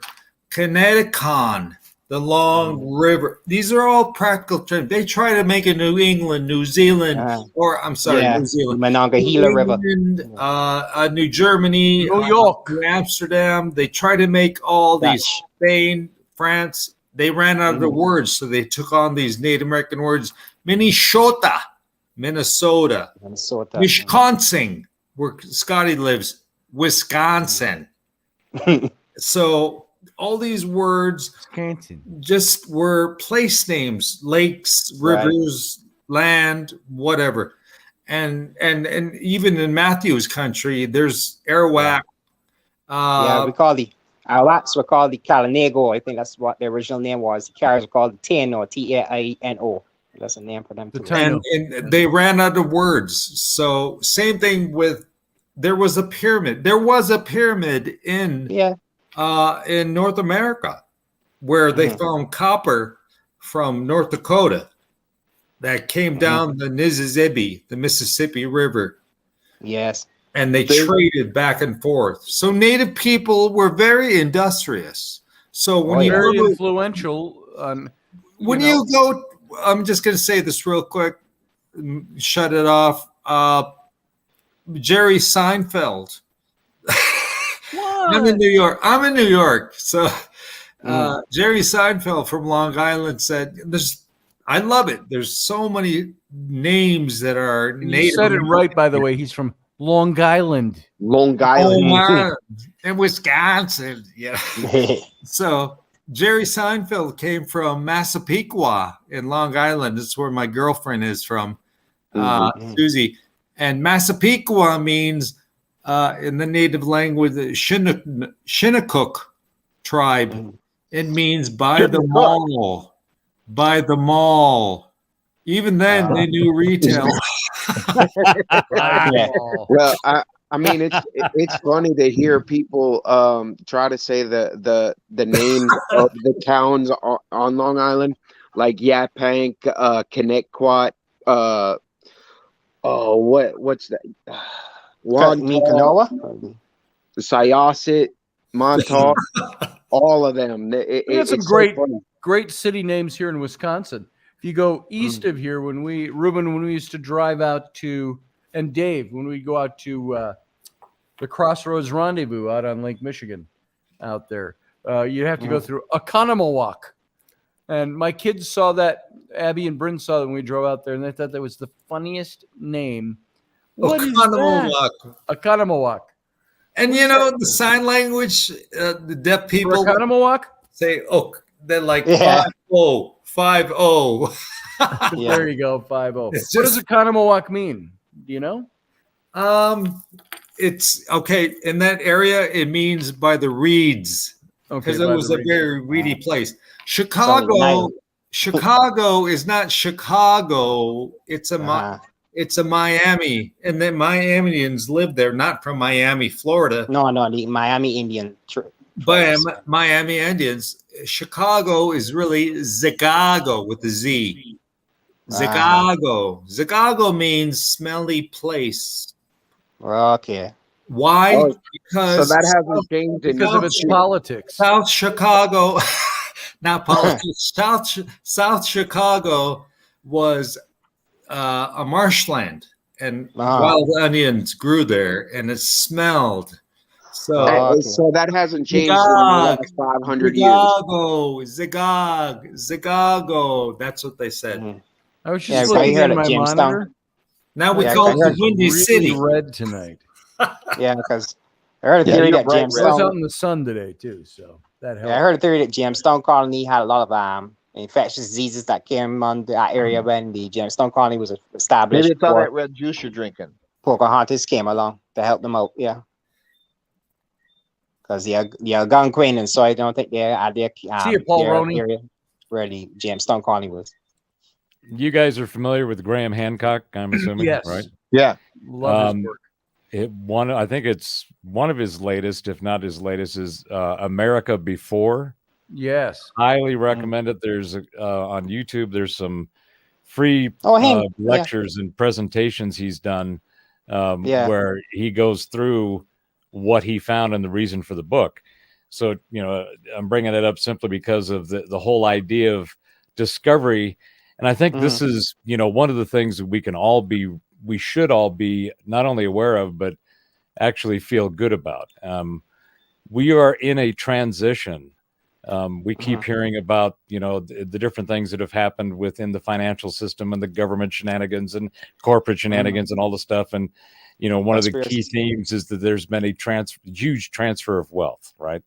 So this whole idea of the way that we define wealth and money and our monetary financial system is about to go through a huge change. And it's going to be messy. But on the other end of it, one of the things that we're actually seeing, in my opinion, and I'm watching this with great curiosity and interest, is that what we are actually having is this transfer of wealth that happened is because of the way that the current system is not only designed, but the people that are in there managing it and manipulating it and doing all the things that they do to it. Well, that system is not capable for handling what we're going through, which is we're going from centralization to decentralization. And just the concept of what those things mean, you can apply them to anything. You can apply it to food, to the economy, to work, to all the way to institutions and governments. Okay, because the whole idea of having any kind of sovereignty is whatever the collective agrees that they see as their sovereignty and the entities that they put in place to protect it and to manage it, to take care of it and to nurture it. All of that, what that means is that we're going through what I think is not the transfer of wealth. Yes, that's bad. That's going to get corrected. But we're really going through a transfer of knowledge. By the way, good night, Rudy. Good to have you here tonight. Yeah. And that knowledge, the knowledge of the reality of what really is, just like we were talking about how the history that we have and the timeline and the events from the Western perspective is just a bunch. It needs to be tossed.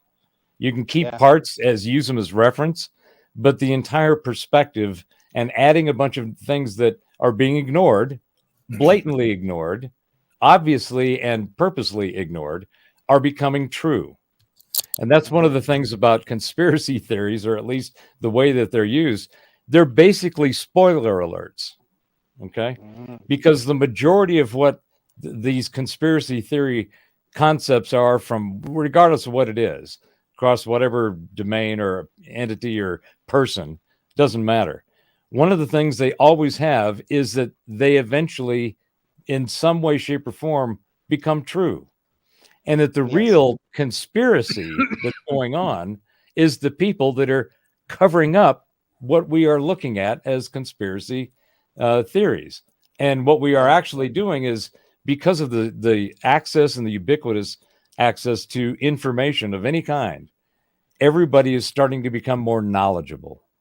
And the more knowledgeable you are, the better it's easier to see things that aren't right and that need to be, at a minimum, corrected, if not completely hauled off and dumped and something new brought to the table. Because the idea is not to focus the energy against the old or trying to change it. The energy should be to building the new, to making the new, to making the change.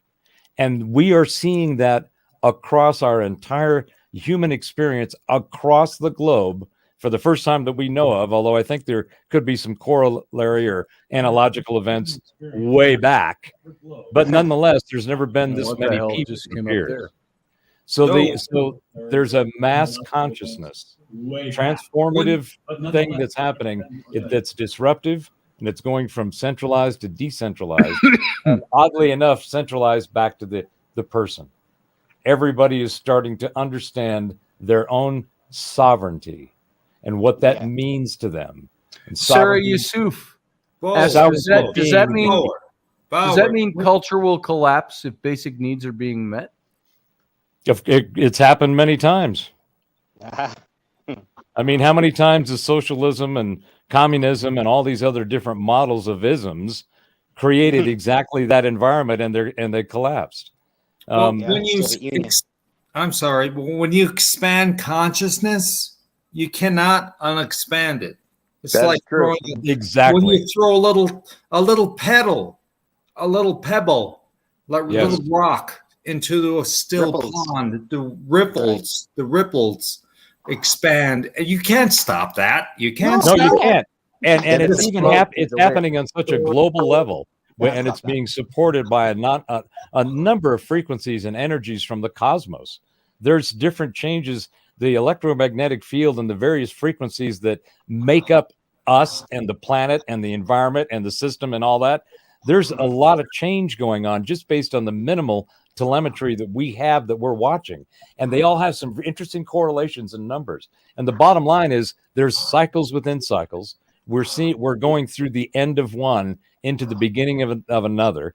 You can call it Aquarius, you can call it whatever you want, but there's so much subjective empirical data that points to something like this going on.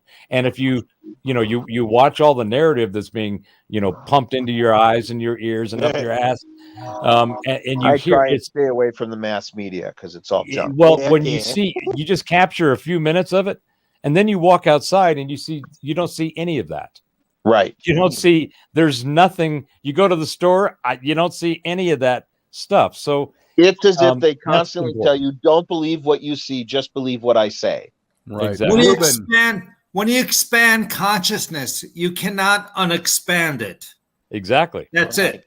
It's that little pebble that's thrown into a still pond where the ripples go, and then can you stop it? No, you can't.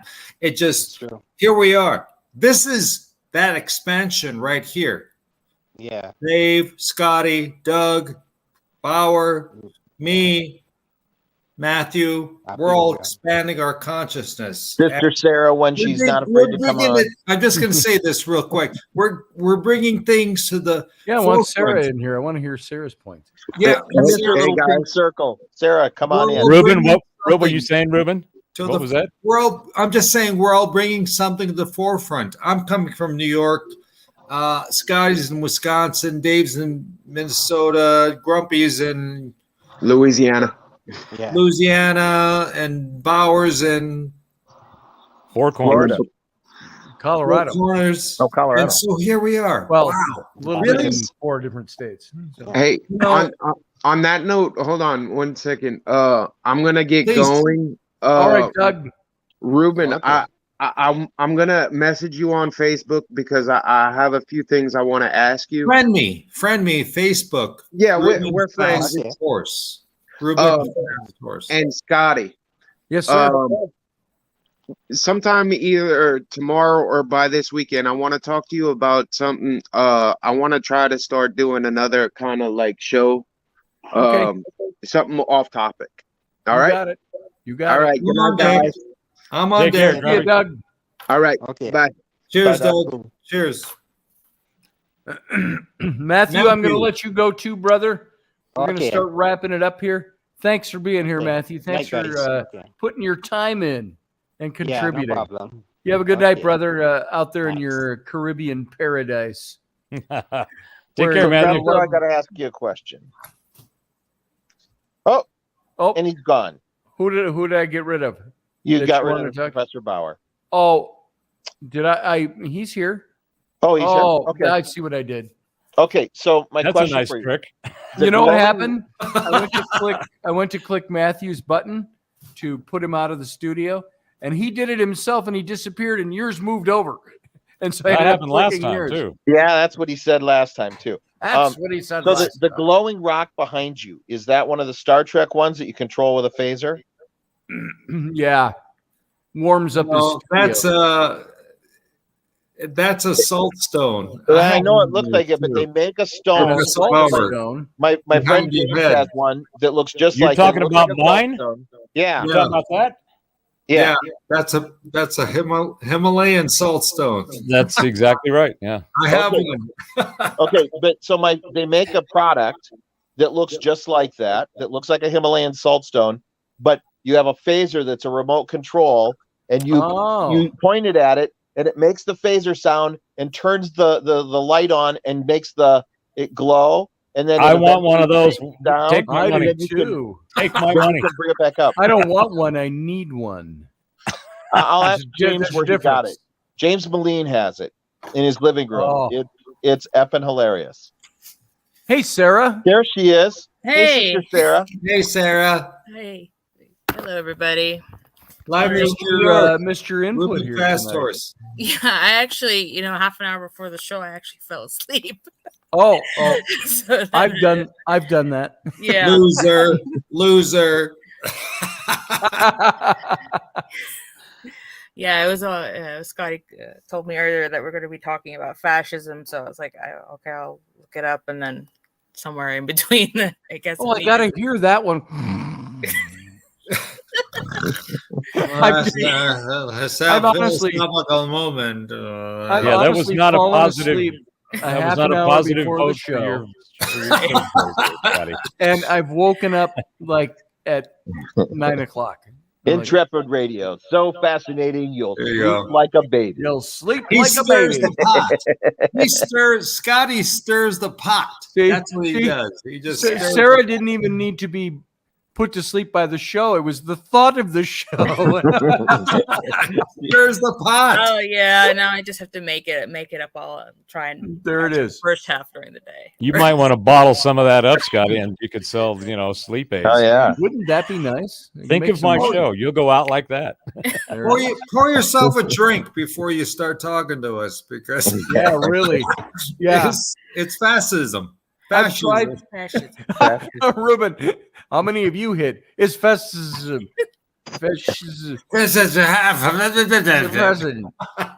So, Sarah, what can you add to the fray here? Oh, what can I add? Not too much. I mean, I'm assuming you've been talking about everything off of the Wikipedia page or yeah.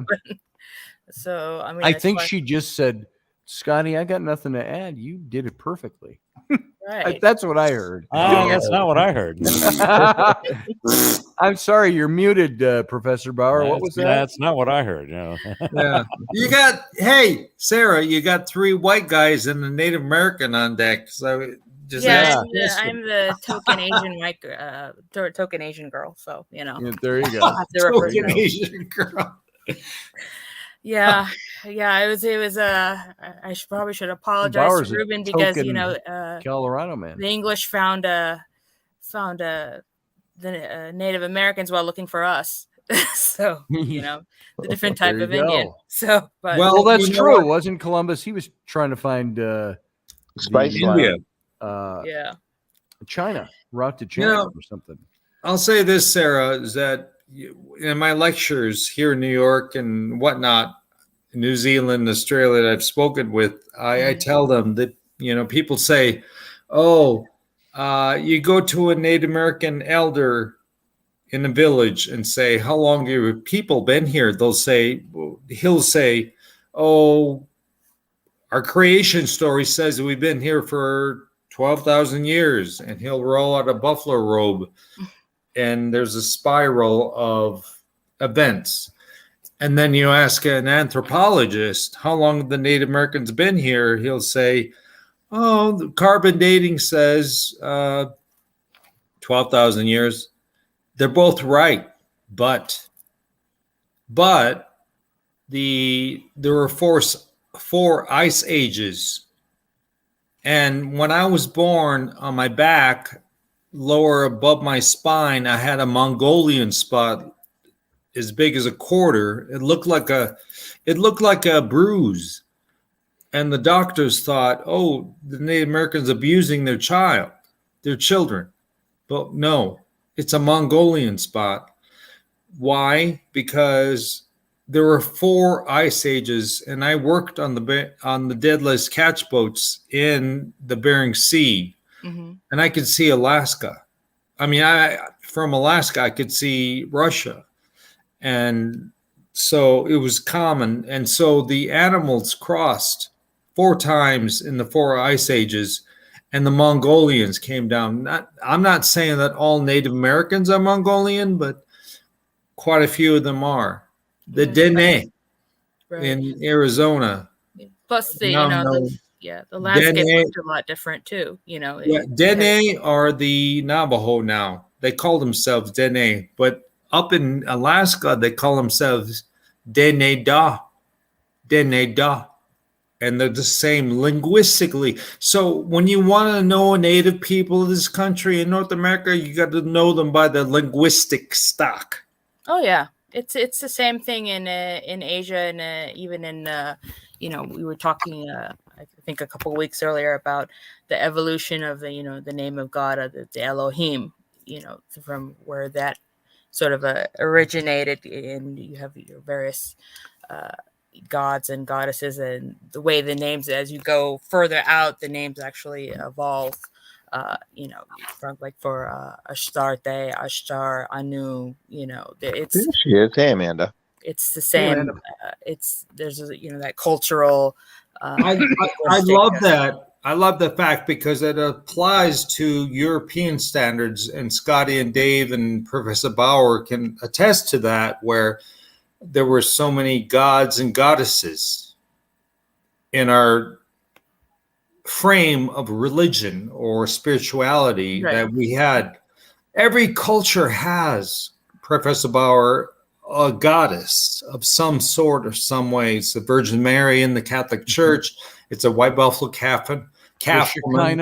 And you look into any of the Hindu or even the Taoist and some of the Buddhists, ancient and the Buddhist, the ancient peoples.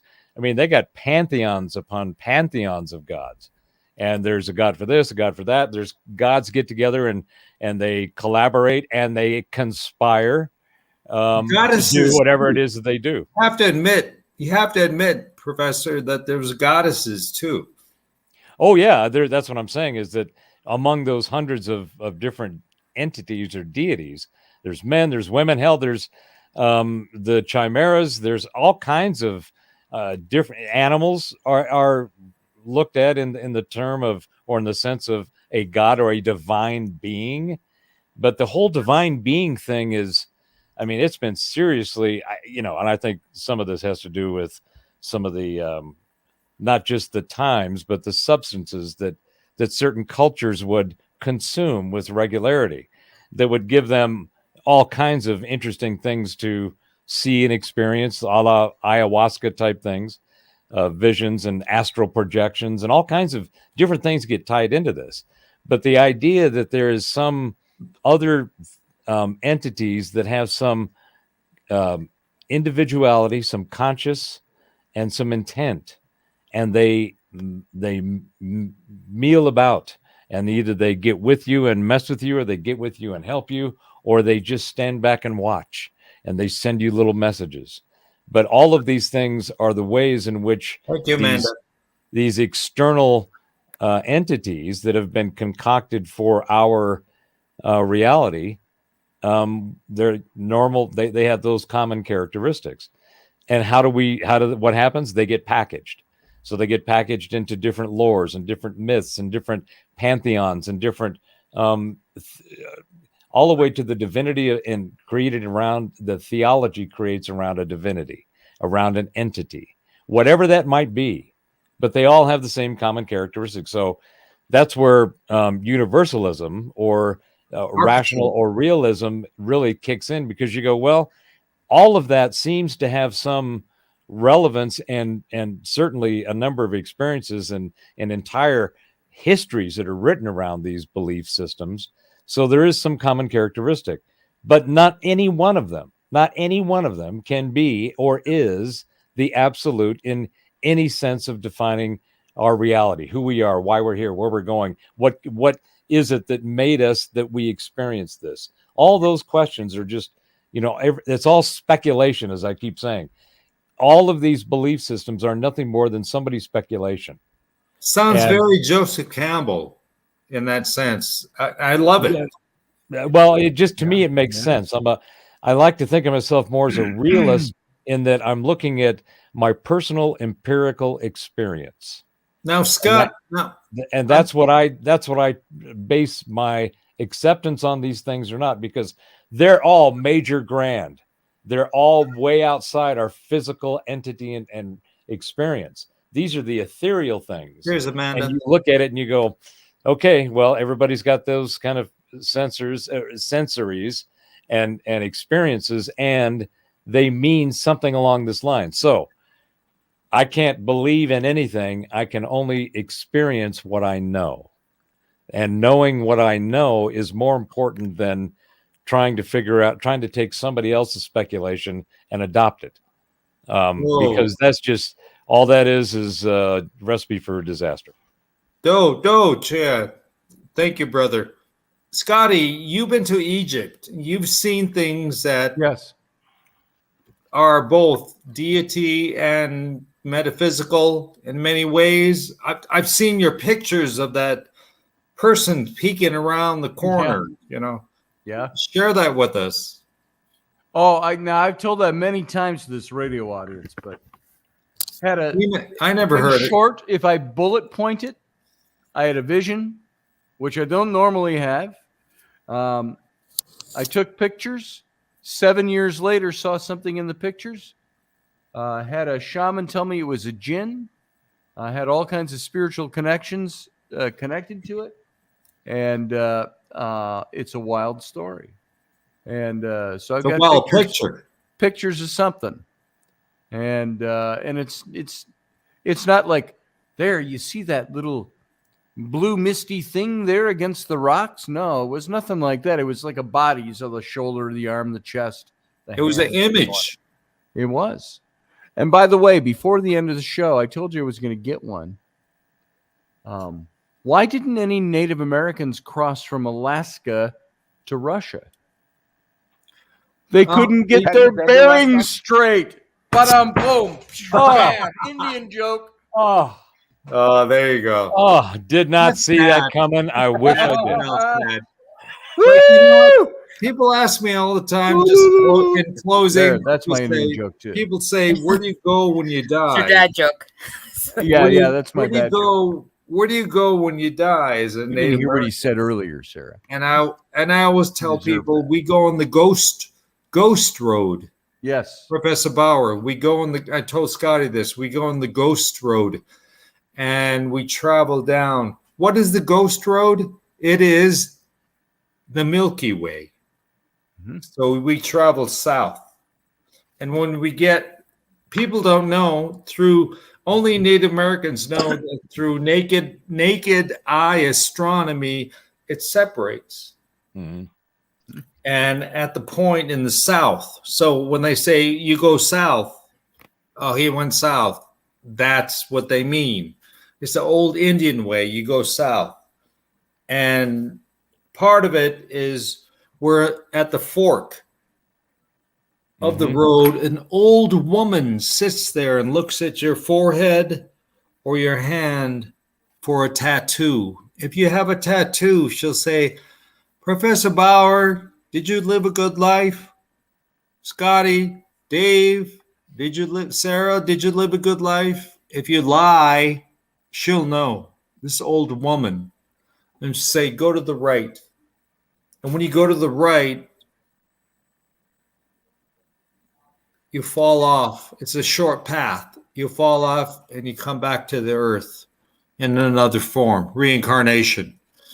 But if you don't lie, Dave, Scotty, Bauer, you go to the left. Did you live a good life? She'll say, go to the left. She'll know. She knows. This old woman at the crux. You know, it's interesting that you mentioned that. Just gonna finish, and you go on into nirvana, the happy hunting ground, heaven, whatever you want to call it. Valhalla.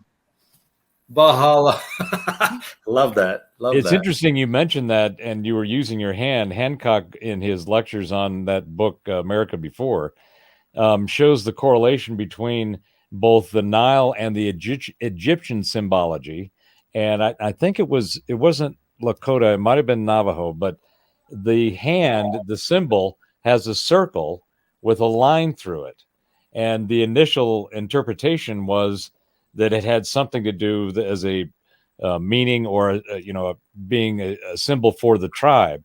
But what it actually meant was going through the Milky Way and traveling through the sky after death and going through, and it's very analogous to the entire Egyptian Book of the Dead and the process that the pharaoh has to go through, and all of the challenges and so forth. So he brings it up because it's like, well, is this correlation, or did they have the same source for this particular thought? Two different sides of the world, and there's exactly some kind of archetype at some place, I believe. Exactly, yeah. That we all come together. Why did I do what I did? And you acknowledge that. Mm-hmm. And I'm Lakota from the Central Plains, and Egyptian, and Scotty knows. And yeah, I mean those types of archetypes, those are pretty much, it's like you were saying, the like the winnowing of the chaff, the separation between people in a good life and having a not good life, the separation of people. I mean, that happens in almost every culture, whether, it happens in Egypt, it happens in Islamic culture, it happens in, Native American culture, kind of like we were talking about last week, with Star People, Scotty, about, dope. Mm-hmm. Yes. The type of, I don't want to say stories, that seems irreverent, but I mean, the lore, the lore of,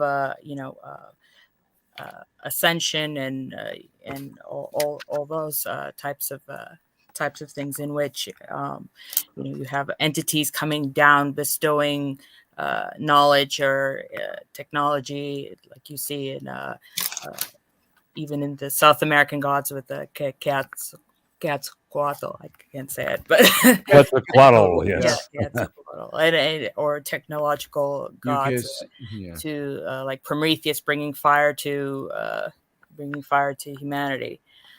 So, or Nephilim bringing different knowledges of war and makeup, or whatever you want to call it, to people.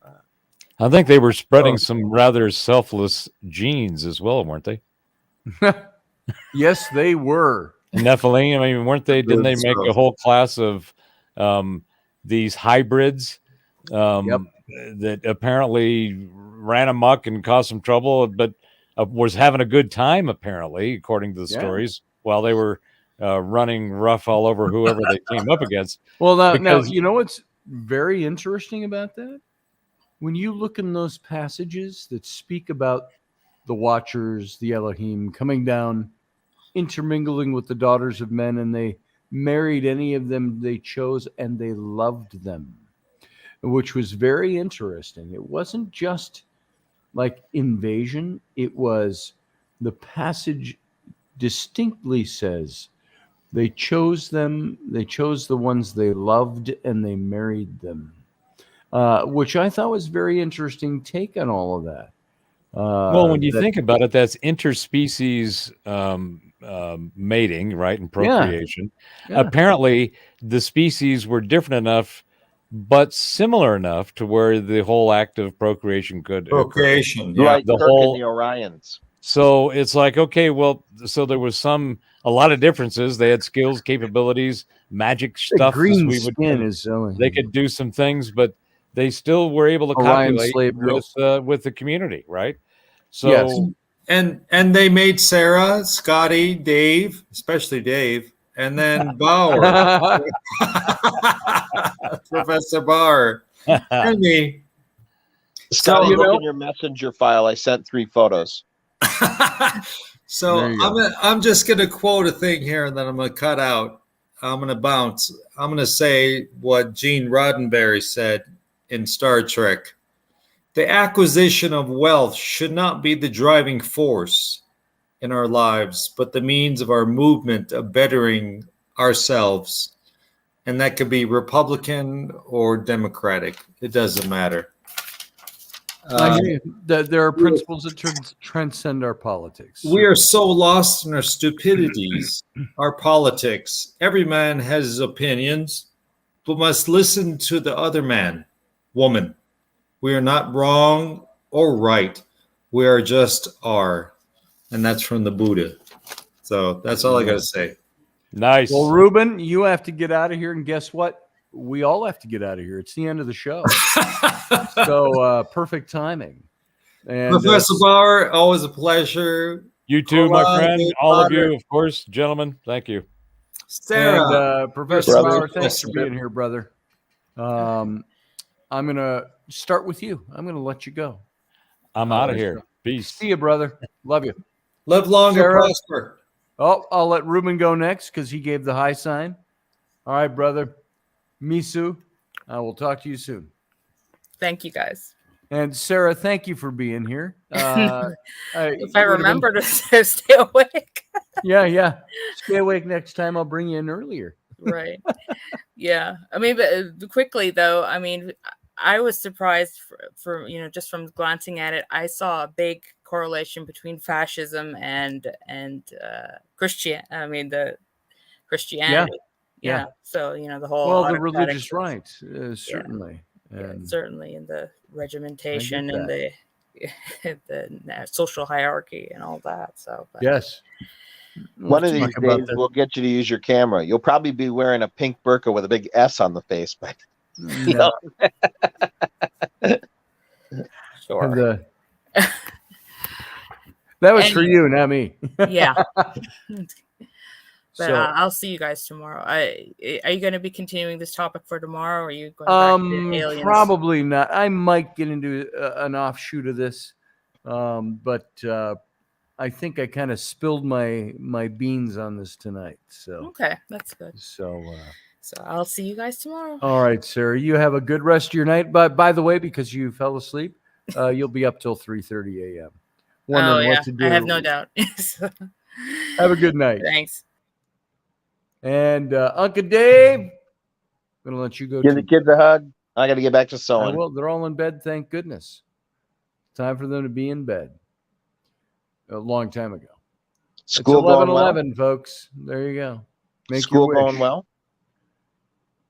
Is school going well? Yep, that's what I said. All right. For the kids. They're all great for me because they're gone 6 hours a day. No, I love my kids and I love being them around, but sometimes it's so nice to send them to school. So there you go. All right. All right, Uncle Dave. I'll see you soon, brother. Love you. See you around. All right, everyone. I want to thank you for being here. Thanks for sticking around. I love this after show because we can get into a lot more. We could do this on the regular show too. I just don't. We started doing the after show. Thanks for being here. I will see you all tomorrow night. In the meantime, live long and prosper.